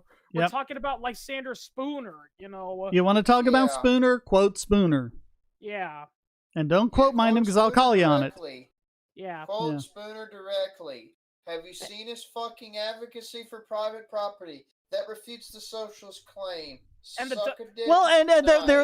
are two things they base it on. First of all, that he was a member of the First International, and to do that, just tell him to look up, what was it called, the Blue-Red Divide? Something like that? Where basically the socialists kicked all the other anarchists out of the First International. That's what happened, and I pointed that out to a person. The reason why the First International group fell apart was because the socialists took over and they turned it into a political movement, and they had a disagreement, and they kicked out the anarchists because they're like, nope, we're socialists now, and we don't want anarchists anymore because you're too capitalist. And the other thing is the things that Spooner was saying about wage labor. He did not like wage labor. And of course, socialists go with like, yeah, we don't like wage labor either. It's like, okay, but he didn't say that, we should ban it or, have government stop it or, do anything like that. He just thought that if we had a truly free market, people wouldn't choose to work, a wage job for someone else, that people would choose to go into business for themselves. Or they would work them. They'd make their own businesses, and everyone would be like that in a free market. That's what. Which is something I don't really agree with, because having done both, I'll say there's advantages and disadvantages to both. If you run your own business, you gotta get your own clients. You gotta figure out all the contracts and everything, and then you gotta, collect, when they don't pay, you gotta go through collections and figure out on all these invoicing and everything. And there is a certain attractiveness for like, hey, I just sit in the cubicle and this guy just gives me stuff to do and I just do it. Then he gives me something else to do and I do it and he pays me. A lot of people just want to do the job, they don't want to mess with stuff. Yeah. Try imagine doing entirely gray market self-employment under the table, like gray, black speckled gray market small business. Try doing that. And again, as I think my dad and I did that for nearly 8 years until the year before he died, when he got really down in his health. Yeah. And I think you pointed this out in your Lysander Spooner video too. Another reason why Lysander Spooner pointed out why we don't have, why we're with wage slavery is not because we're a capitalist society. He was pointing out the reason why wage slavery was rampant in America was because America's market was too regulated. Because when a market's heavily regulated, it's next to impossible to start up your own business because you gotta comply with thousands of pages worth of paperwork, and the big companies, they can afford to hire the accountants and clerks to sort through all that, but the average person doesn't have the ability to do that. Well, and in Spooner's day, he wasn't really in a position to see the advantages of things like, assembly lines and just really a more granular sort of division of labor. No, he didn't. He wasn't. Yeah. He was He was more of a self-entrepreneur, like a self-employed, owning your own business type through and through. I would also agree with which at the time, I mean, at the time of the founding of our country, that's pretty much what everyone was. Well, yeah. Yeah, and also, didn't you say that like Sandra Spooner was also a businessman, and he actually set up, basically a predecessor to FedEx, which was really popular, but then the government got complaints from post office workers, and they had to shut it down, right? Yeah, he was competing with the post office because he thought the post office was slow and was charging too much for stamps, so he started the American Letter Mail Company, and he delivered. He got the price down. He started like at the time, it was kind of like, if you have a P.O. box today, you have to go to the post office and get your mail out of it. He was the one who introduced delivery to the door and all sorts of things. Yeah. So, and then the government had to shut it down by like, no, the U.S. Postal Service is a monopoly. You're not allowed to compete with it. Yeah. And you know what else? And John also pointed this out when he criticized, the post office. A lot of people say, but the post office isn't the Constitution. But as he pointed out, he actually looked at the phrase, and yes, it says the government may set up a post office, but there's nothing about saying the U.S. Federal Postal Service is the only thing you can use. Yeah, they don't even have to run a post office. It just gives them the power to run a post office. Yeah. Does not give them the power to stop other people from setting up post offices. Yeah. Because remember, before all that, Ben Franklin had set up his own post office. Yeah. Yeah, it says an old saying goes, just because you can doesn't mean you should. Yeah. Yeah, that's the whole thing too. Another thing too that a lot of people take out of context is that a lot of powers given to the federal government aren't them saying the government has a monopoly on that power and what they say is goes. It's more of a if there's a situation where absolutely nobody can provide it except for them, which almost never happens. Oh yeah, another funny thing too is I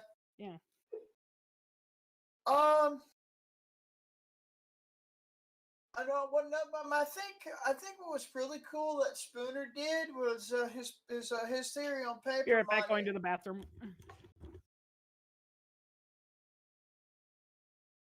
I think his theory on what? Theory from the 1860s led to the book, by Philip Magnus of the American Institute of Econ Research. Found the two treatises on it, treatises on competitive currency and banking. It started out with that paper money theory in 1861, expanded to those two treatises, which I have a physical copy of that particular treatise book, and it's a good read. I recommend everyone read it, just to know. And the way he lays out the system of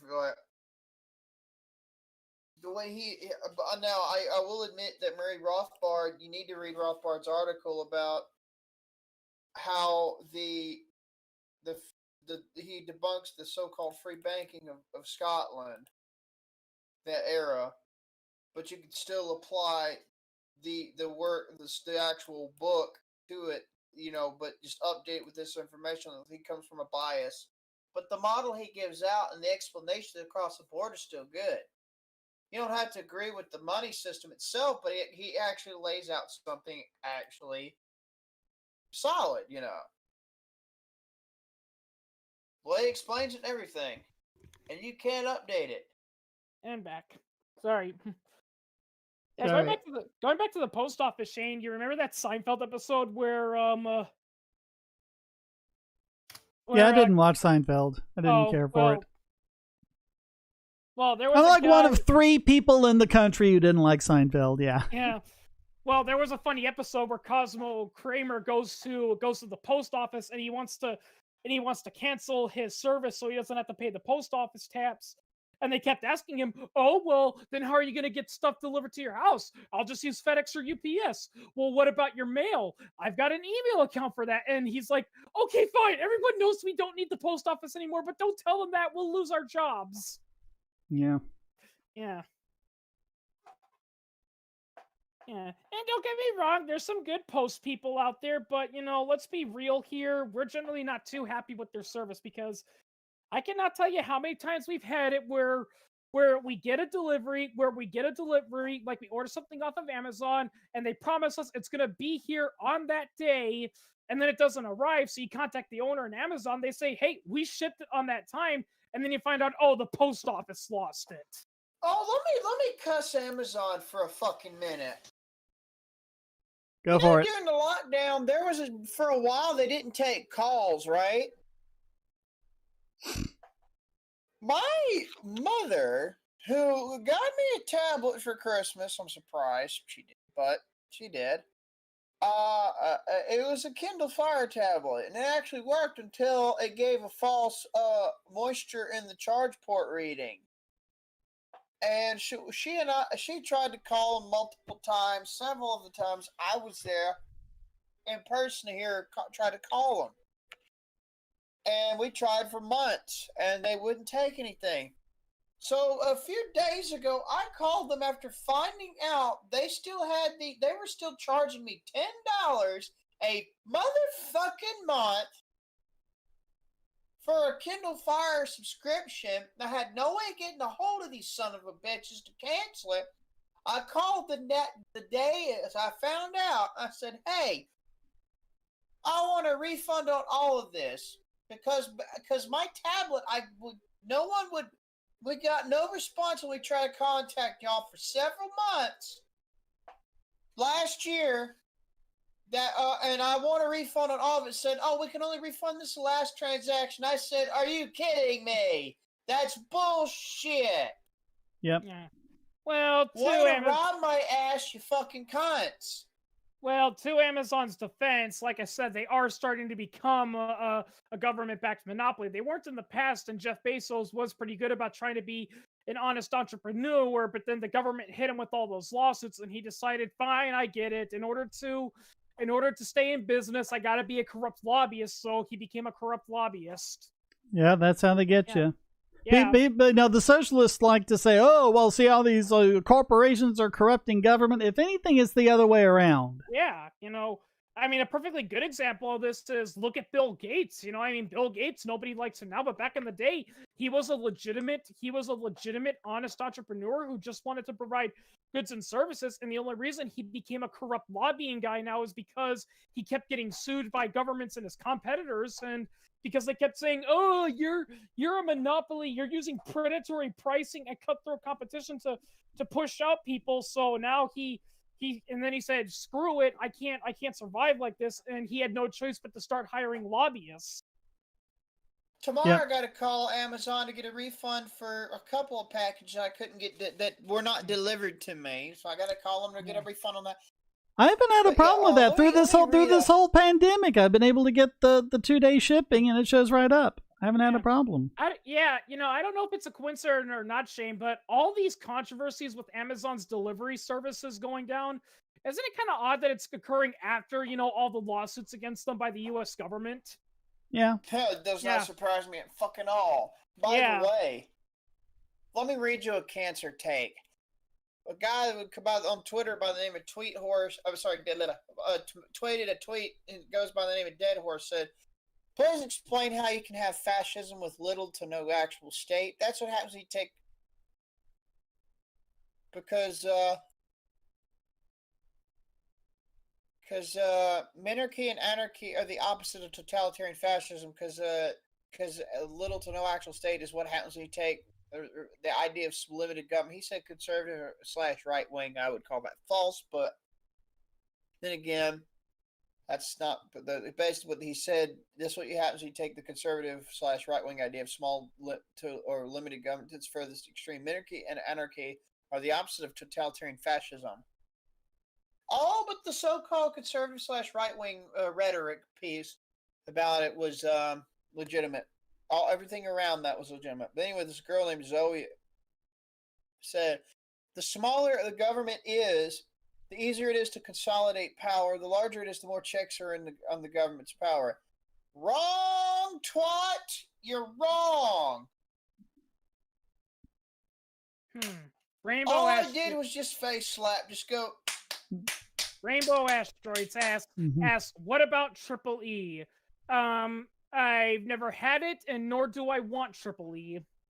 What's Triple E? Eastern equine encephalitis. No, I'm not familiar with that. It's a virus transmitted by mosquitoes. It's incredibly dangerous because it causes your brain to swell, leading to seizures and other stuff. And there's not a lot they can do if you're infected with it. I mean, that's it was. I think it was last week. Today on Friday, we were talking about Babylon 5 earlier.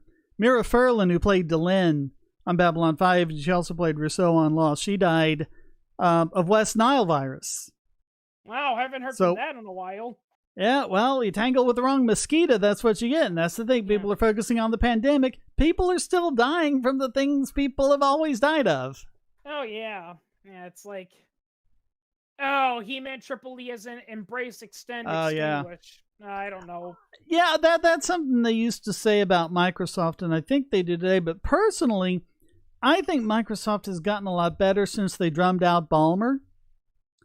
And I mean, they're even getting behind open source now. I think it was like a month or two ago. You know, they started being regular donors to the Blender Development Fund. You know, and it can't be an embrace, extend, extinguish thing because they don't have any products that compete with Blender. They're donating because they use Blender in-house for their, AI simulations. That's how good the simulators in Blender are. But I mean, they've also done things like I think they're on the board of the Linux Foundation, and I think that's made people kind of antsy, because the foundation actually has like decision-making power. So what's going to happen with that? But I think that's why I like the way Blender did it, because Microsoft and Amazon, they're doing that with the Blender Development Fund, but that doesn't give them any decision-making power because that's the Blender Foundation that does it. So I just see Microsoft doing all this stuff with open source now since Ballmer came around, and people are like, well, that they must have something nefarious in mind. But I'm thinking back to it. All the anti-open source stuff was, Ballmer stomping up and down on the stage, having missed his calling as a professional wrestler, like Linux is evil, open source is evil, all that sort of stuff. And Windows XP is the most secure operating system ever. Yeah, that aged well, didn't it? Yeah. Yeah. Also, someone asked, what do you think of the new Animaniacs if you've watched it? I haven't gotten around to it yet. I mean, they've got the same voice actors back. So, I mean, that's a good thing. They don't have many of them. They said if this is a success, then they'll add on more characters in the next season. But they've got the main Animaniacs. They got Pinky and the Brain. I will say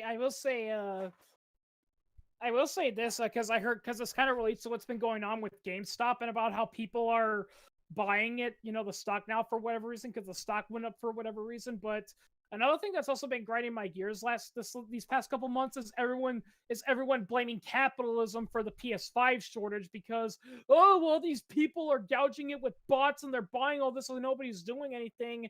To which I say, that's not capitalism's fault. That's businesses having crappy cybersecurity. Yep. Yeah. Yep, people need to start putting security into the design level of things. It can't be like stuck on as an afterthought. Yeah. And another thing too that also a lot of people realize, the reason why, you get those big long lines and why you get those big long lines, during big shopping events or whatnot is largely because the government, has rules in place that make it next to impossible to adjust your prices based on supply and demand. I mean, that's the reason why we ran out of toilet paper and hand sanitizer and Lysol spray in the beginning was because, there was all this demand for it, but because a lot of companies couldn't raise their prices, people just kept buying them, and the result is they couldn't do it, because, a price mechanism is a good way to regulate, how much people buy because it makes them stop and think, well, do I really want to pay this much for this, I think Friedrich August von Hayek said it best. Prices are the best signal on how to help your fellow man. Yeah. Yeah, and I maintain that prices are a form of communication between a business and its customers the most direct and effect means that we have, and therefore any sort of price controls or anything else is a violation of freedom of speech. Yeah. I always jokingly tell this to all my friends, but I always use the RoboCop principle to prove how you can tell if something is valuable enough.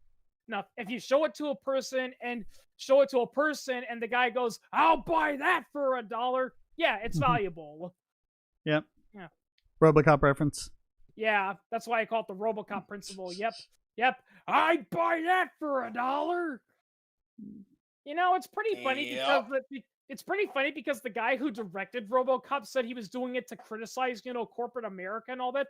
But when you really think about it, the people who created RoboCop, Omni Consumer Products, they weren't really bad guys in the original movie. They were just trying to clean up Detroit, And yeah, Ty Thorne, they were doing stuff like that back in the day. Like, I remember this really terrible episode of Tiny Toons where, and I don't know who was, interfering with them to do this, but I think it was Go-Go the Dodo.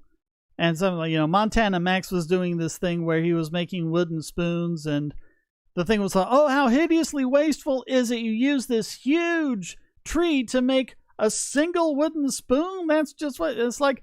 What businessman in his right mind would do that? Oh yeah, you try to make the most out of the materials costs that you can. Yeah, it also reminds me of the Lorax, because everyone's like, this is what happens when you don't care about the environment. It's like, no, the problem with the Wunsler wasn't that he didn't have an environmental conscience. It's that he was so focused on the short-term money, he never actually thought about the long-term. Because in real life, and many people and critics of the Lorax have pointed this out, you can't just chop down every single tree you come across. You need to, in order for trees and wood to be profitable, you need to make sure you have a steady, healthy population of them.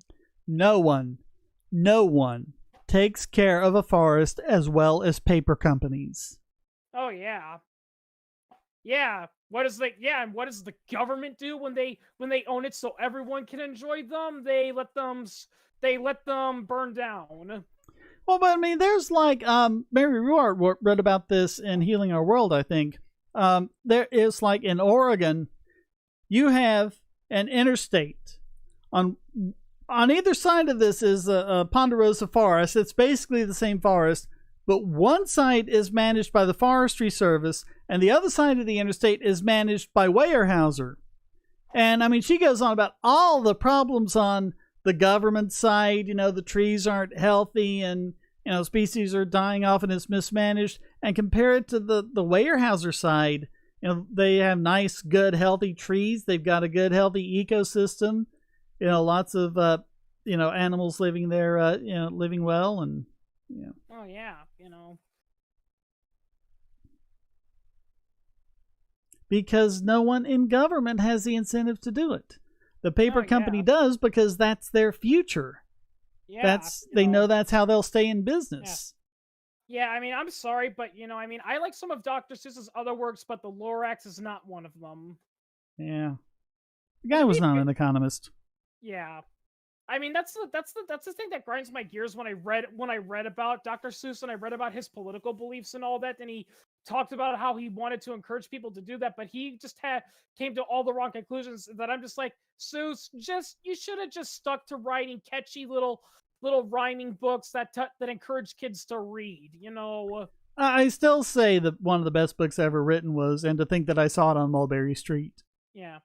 Even if you're an adult, if you haven't read that one, go read it. I mean, it is great. Yeah, because if I recall correctly, the whole point of that thing is that, the kid says he saw, this crazy, insane stuff going on. But if I recall correctly, it was just something average that happens every day. Well, what happened was, every time he comes home, his father asks him, "What did you see on the way home?" And the only thing he ever saw was a plain horse and wagon on Mulberry Street. And so he's coming home, and he knows this is going to happen. And he's trying to imagine all of these crazy and wonderful things that he saw. And finally, when he gets home, he just wimps out and says he saw a horse and wagon. Yeah. Kind of reminds me. But it's a great book. I mean, just the imagination and the the zaniness of it, and just really how, because that's how humans are a lot. We get all these, big crazy things, and then we kind of wimp out at the last second. Yeah. Kind of reminds me of also If I Ran the Zoo, where the kid is like, I'd get rid of all those boring lions, tigers, and bear, and I replace them with all these crazy, wacky animals, even though none of them exist.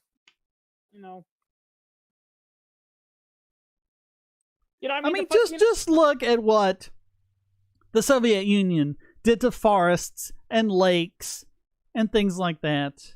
Yeah.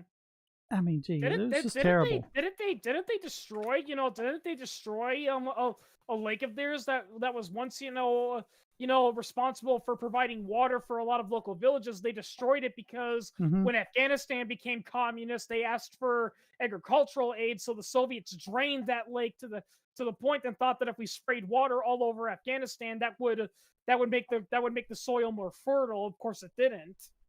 And from what I understand, that's what the government's doing with Lake Mead now. Yeah. Excuse me, I'll be right back. Yeah. That's actually I've actually heard that's actually the reason why Lake Chad was disappearing. It wasn't because the earth was getting warmer, it's because a lot of governments, the Chadian government, kept draining it because they were trying to fund irrigation.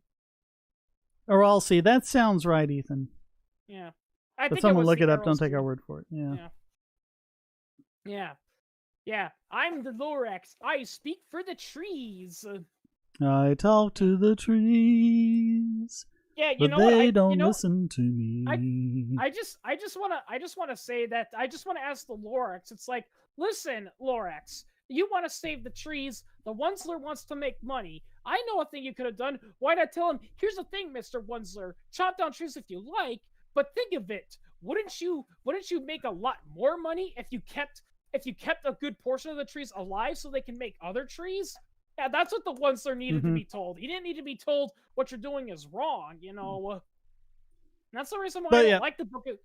And to be fair, that's actually a good lesson. They could teach it, but Dr. Seuss didn't teach that lesson. His lesson was environments are pretty, so don't be an industrialist. What the message of that book should have been is don't be short-sighted. Think of things through. Think of the grand scheme of things, because if all you care about is short-term gains, you're going to get screwed in the long run. Yeah. And in all honesty, and bringing up the song that I mentioned, if you haven't seen Paint Your Wagon, watch it. It is a great movie with a real libertarian anarchist streak running right through the middle of it. Yeah. I mean, yeah, in one sense it's a silly musical, but yeah, there's that. Yeah, Lee Marvin is basically an ANCAP in that movie. What's the movie called again? Paint Your Wagon. Oh, Paint Your Wagon. Paint your wagon and come along. Where am I going? That's one I ain't never seen. I've not seen in a long ass time. Great movie. I love it. Oh, it's got Clint Eastwood in it. Yep, and Lee Marvin. Typhoon, that's a pretty good point, too. The radioactive pollution got so bad from Chernobyl, by the way, they had to hire a guy researching in cyanobacteria and microalgae strains he can make concentrates off to treat different nutritional deficiencies and diseases in different animals. They paid him to come over here and trial it on the fucking, it was like 200-something-thousand adults that were cleanup teams for trying to stop, the clean up the Chernobyl shit. And there was 164,000, I believe. Yeah, and of course, I mean, the government kept... were nearly dead from poison. Well, he gave him 5 grams of that shit every day in 28 days. The radiation they pissed out went down by half. Their blood markers, their liver markers, their thyroid, and their kidney, and their bone marrow markers started to normalize. And they even got a few new stem cells and stuff created, because apparently there's a compound in spirulina and then a non-toxic strains of AFA that can apparently boost adult stem cell production to some degree. But there was, because the Soviets were trying to cover up what had happened, but there was a nuclear power station in Sweden that detected the radiation, and the level of radiation that they got made them think at first that they had a leak somewhere. And they're running around panicking, going, what's going on? And then they realize, wait a minute, this isn't coming from us. And then they went, oh, shit. Yeah. Yeah, Illinois Energy. I have to mention this channel again. Illinois Energy Prof has all sorts of good videos. And he has one about Chernobyl and why no one except the USSR was stupid enough to design a nuclear power station like that. You know, without a proper containment building and, you know, without using water for a neutron moderator and things like that. Yeah, if I recall correctly, many scientists within the Soviet Union said, listen, this design is crap. It's not assembled properly. Even if it was assembled properly, it's at risk of something happening. I think we should cancel the project and rebuild it. But the government was like, no, you got to keep doing it. We need it activated right now. Well, it wasn't even an accident. It was stupidity. Yeah. You know, they were trying this experiment to boost power and it failed. And yeah. Yeah. Yeah. And then it's like that. And then it's like that TV. That, you know, Disney version of Robin Hood, you know, the snake is looking at the Soviets going, I told you, but no, you wouldn't listen. Mm-hmm. Yeah. You wouldn't listen to me. Mm-hmm. Yeah, I feel or like John Cleese's character in Holy Grail when he's playing the magician. I warned you, but did you listen to me? No. Yeah. I am a powerful fire sorcerer, and they call me... Tim. There are some who call me Tim. Yeah. Because you're expecting him to say Merlin, and he says Tim. Well, the reason why that happened was because apparently, according to Tom Cleese, the name was going to be long and ridiculous, you know, like pseudo-Latin, but he kept forgetting it. And finally, he was just like, Tim? And then everyone started laughing. They're like, you know what? That's good. Let's keep that. And to be fair, it works because it's a big contradiction, because in a lot of those medieval fantasy movies, you know, a lot of people say, oh, what is your name? My name is Sergerus of Tyolana, of the Tyolana Kingdom, like that, you know? Yeah. And he's just, yeah, they did something like that in the first Men in Black movie, the alien twins who operate the view screen. One of them is named Pablang, and the other is named Bob. Yeah. Also, they did kind of a joke like that with, I think it wasn't it in Life of Brian where the Roman, you know, prefect in charge of the area that Brian's in, his name is Bigus Diggus. Oh, they did allow that. I have a very great friend in Rome called Bigus Dickus. Yeah. And Brian's father was Nautius Maximus. Yeah. I still haven't seen the full movie because I don't want to pay for it, but I've seen plenty of funny ones, and it's just so hilarious, you know? Oh my God. Life of Brian is their masterpiece. Yeah, and it's really funny, is. You know, when he's in his building and all his followers are out there calling him holy, and his mother's like, no, Brian is not a holy spirit. He's not the Messiah. He's a very naughty boy. Yeah. Oh, it's so funny because that scene starts with him, you know, going out his back window where he's not supposed to be anybody, and he opens it up and he's completely naked, and there's that big crowd out there. Oh, the chosen one has risen. And the funny thing about that is, where did they make it? Tunisia? And they were getting all these extras in, mostly women, and most of them had never seen a penis before. The ones who were married had only seen their man's penis, and they didn't tell them what was going to happen because it just didn't occur to them. Oh. And so he just opens it up and he's just naked right in front of all of them. Oh, yeah. And so they got giggles out of that. They thought that was fun. Yeah. Yeah, and I also saw that famous scene, you know, that you pointed out, you know, where they're harassing him and he's just like, please! You're cutting out. Oh, yeah, he's like, please, just leave me alone. And he gives all these reasons why he's not the Messiah and why they don't need a Messiah and why he's not divine, and everyone's sitting there and it looks like they're contemplating and they're like, maybe he's right. Then that lady goes, only the true Messiah denies his divinity. Mm-hmm. And then they start going with that, because it's like, that whole scene is great. Yeah.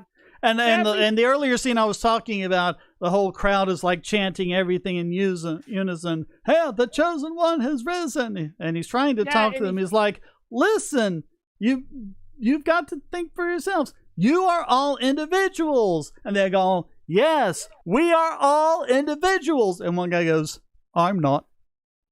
Kind of reminds me of Hot Fuzz, where that cop discovers that the town is killing people that give the town a bad look and all that.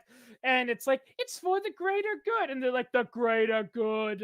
Wait a minute. How is doing that in the name of the greater good? The greater good. How is killing people good for the greater good? The greater good. Shut it! Well, Tythorn, they were trying to shut it down, but they had already created too much of a reaction, for it to be properly shut down at that point. It was just, watch that video. Everything is just completely mismanaged.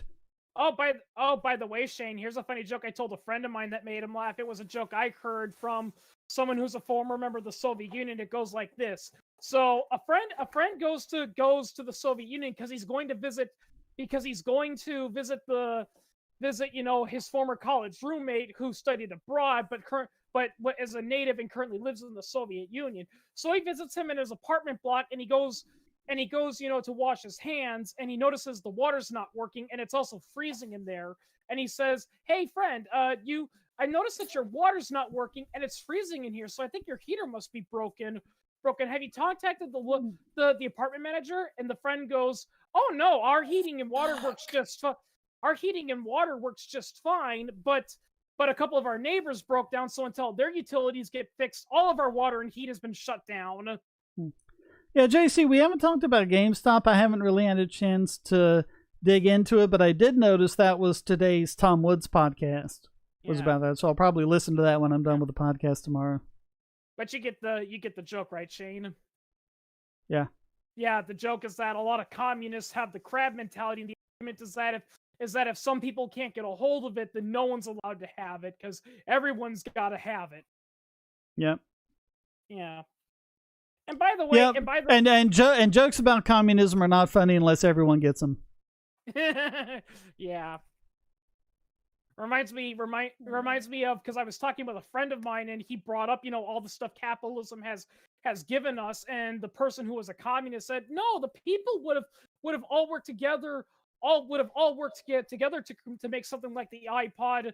To which I say there's two words will debunk the idea that communism could have invented the iPod: Trabant and the Yugo.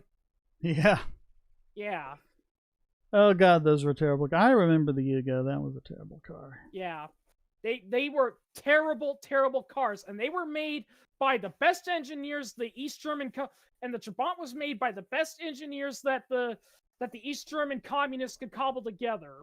Well, it was actually a well-engineered car for the time it was initially made. It just didn't progress and improve as other cars did. Yeah.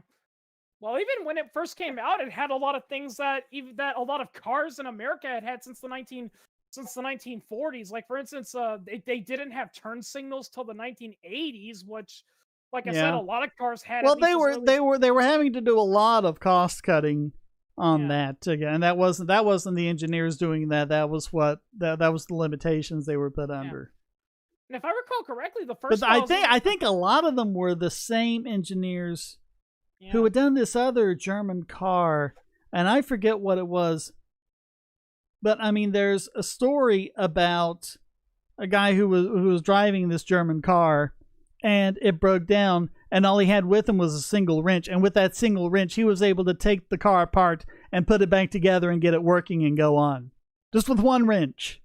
Oh, JC Armitage, the Yugo. It's pronounced Y-U-G-O. It was from Yugoslavia. That's why it's called that. It was in Yugoslavia, and many people have actually said the Yugo is even worse than the Trabant. Because there was a joke about that in The Simpsons. I think Homer's trying to buy a car or something like this, and he's just test driving a Yugo. They haven't said it's a Yugo at this point, but he's just test driving it, and it's a real piece of crap. And he says, "What country makes it?" And the dealer says, "Oh, it doesn't exist anymore." Yeah. So that was the slap at the Yugo. Yeah. Well, technically, East Germany doesn't. And wasn't it a Yugo in the movie version of Dragnet they made with Dan Aykroyd and Tom Hanks? Because they keep losing their squad cars, or their squad cars are getting stolen, and so it ends up the only car the police chief will trust them with is a Yugo. Wow. I gotta watch that movie again. And like I said before with the Trabant, I even heard that the early models, I even saw a video that said the early models of the Trabant, you literally had to mix oil and gasoline separately, and you had to manually mix it by shaking the car up and down. Shaking the car, yeah. I think that was always the case. Oh. There was a there's a collab I did with Dapperton, and I forget what it's called, but with the collab we can do a lot of the back and forth jokes. And we tell a lot of jokes that were going around East Germany and the USSR at the time, just everyone. And so many of them are about the Trabant. It's like, how do you double the value of a Trabant? Fill the tank with gas. Yeah. I actually, another funny joke I heard was a friend. It was two friends in the Soviets. Is that a rural friend in Siberia is visiting his pen pal in the city, and he's telling that, and he's like, hey, can I make a phone call? I want to tell my mother about what I saw, and the friend's like, sure, the phone's right there, but don't say anything wrong about the state because the KGB are monitoring us. And he's like, wait a minute, how do you know that? And his answer, because the phone's working.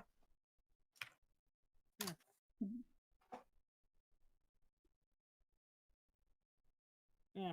I mean, that's what Yakov Smirnov's jokes were all about, Oh, yeah. Yeah. Yeah. Yeah, in Soviet Russia, the party comes and finds you. Yeah, there are two TV channels in Russia. The first one is Russian propaganda. The first one is communist propaganda, and the second is a KGB agent telling you to turn back to the first channel or else. Yeah.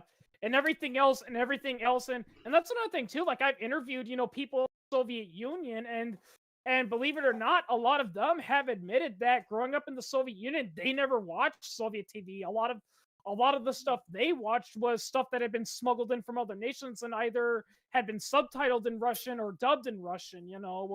Yeah, there was a lot of piracy going on under the table then. I mean, there's a story from one video I saw from an ex, Soviet citizen who said when he was growing up in the Soviet Union, he knew a guy that had a radio that had access that could intercept, TV signals from the United States, and they would watch, everything. They'd watch cartoons, they'd watch the news, and it was just interesting,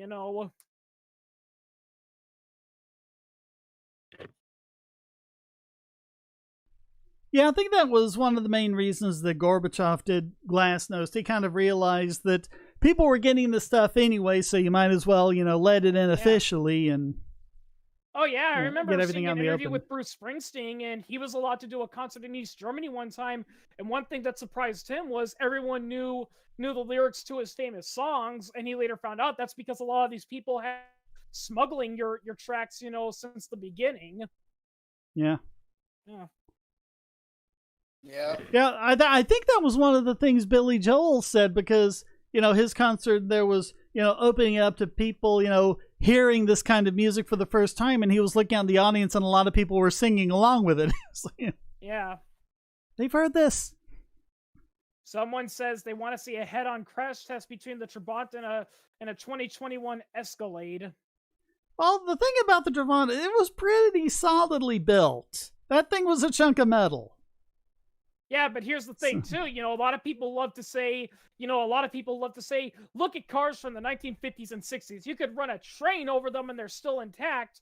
Which, yeah, it's true. A lot of cars, crumple up easily. But here's the thing. That's actually a good thing. Yeah, because that means the damage is being done to the car and not to you. Yeah, because the thing that kills people in a lot of car accidents isn't, hitting something. It's actually the concussion force that's generated from those two vehicles slamming into each other. But modern day cars, the reason why they crumple up is because of that. It's because it shows they're absorbing all that concussive force, whereas back in the old days, the cars didn't absorb it, and all that concussive force went into you. That's why there's plenty of famous, images from the 1950s of all these cars that were involved in accidents, and the car is mostly intact with the exception with the exception of, the windshield being cracked. But then you look at the guy, who was in the car, and he's being taken away, and there's blood leaking from his mouth because he developed internal injury from the concussions. Yep. I mean, when you decelerate like that, it can be a bad thing. Yeah. So the car crumpling up means that your deceleration is kind of softened. Yeah, versus today, like I said, where you see pictures of cars, like they are just crushed to pieces. They look like they've been run over, and you're like, oh my God, nobody had to have survived that. And then you find out, the occupants did survive, and the worst injury the person got was someone got a mild concussion and a broken arm. Yeah, they escaped with minor injuries. Yeah. All right, everyone, I think I hear Heather, so we gotta wrap this up. So let's get your final thoughts in.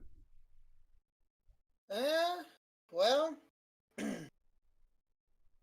I was thinking about how it would be possible for a banking institution to do a crypto only under the table, like crypto only transaction network, because that would be a hell of a way to finance stuff. It'd be a next revolutionary step for agorists. And when I was saying advocate counter-economic means to fund a secession or other, I wouldn't say advocate, I would say suggest it as an idea, because to advocate that would get you in trouble, folks. Yeah. So.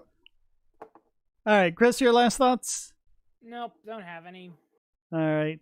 Well, thanks, everyone. I'm too tired to go through the whole spiel, but I think you all know it. Donate.bogosity.tv. All the ways you can donate. Like, subscribe, the bell, and basically, thanks to everyone on the planet. Because why not? Thanks to everyone who joined me, everyone who chatted, everyone who's watching. Thank you very much. Thank you very much, everyone. I got to figure out how to... Oh, this is how you turn it. All right. YouTube's new streaming thing is... If your freedom lasts for more than 4 hours, see a doctor. Thanks, everyone. Until next time, stay strong and be free.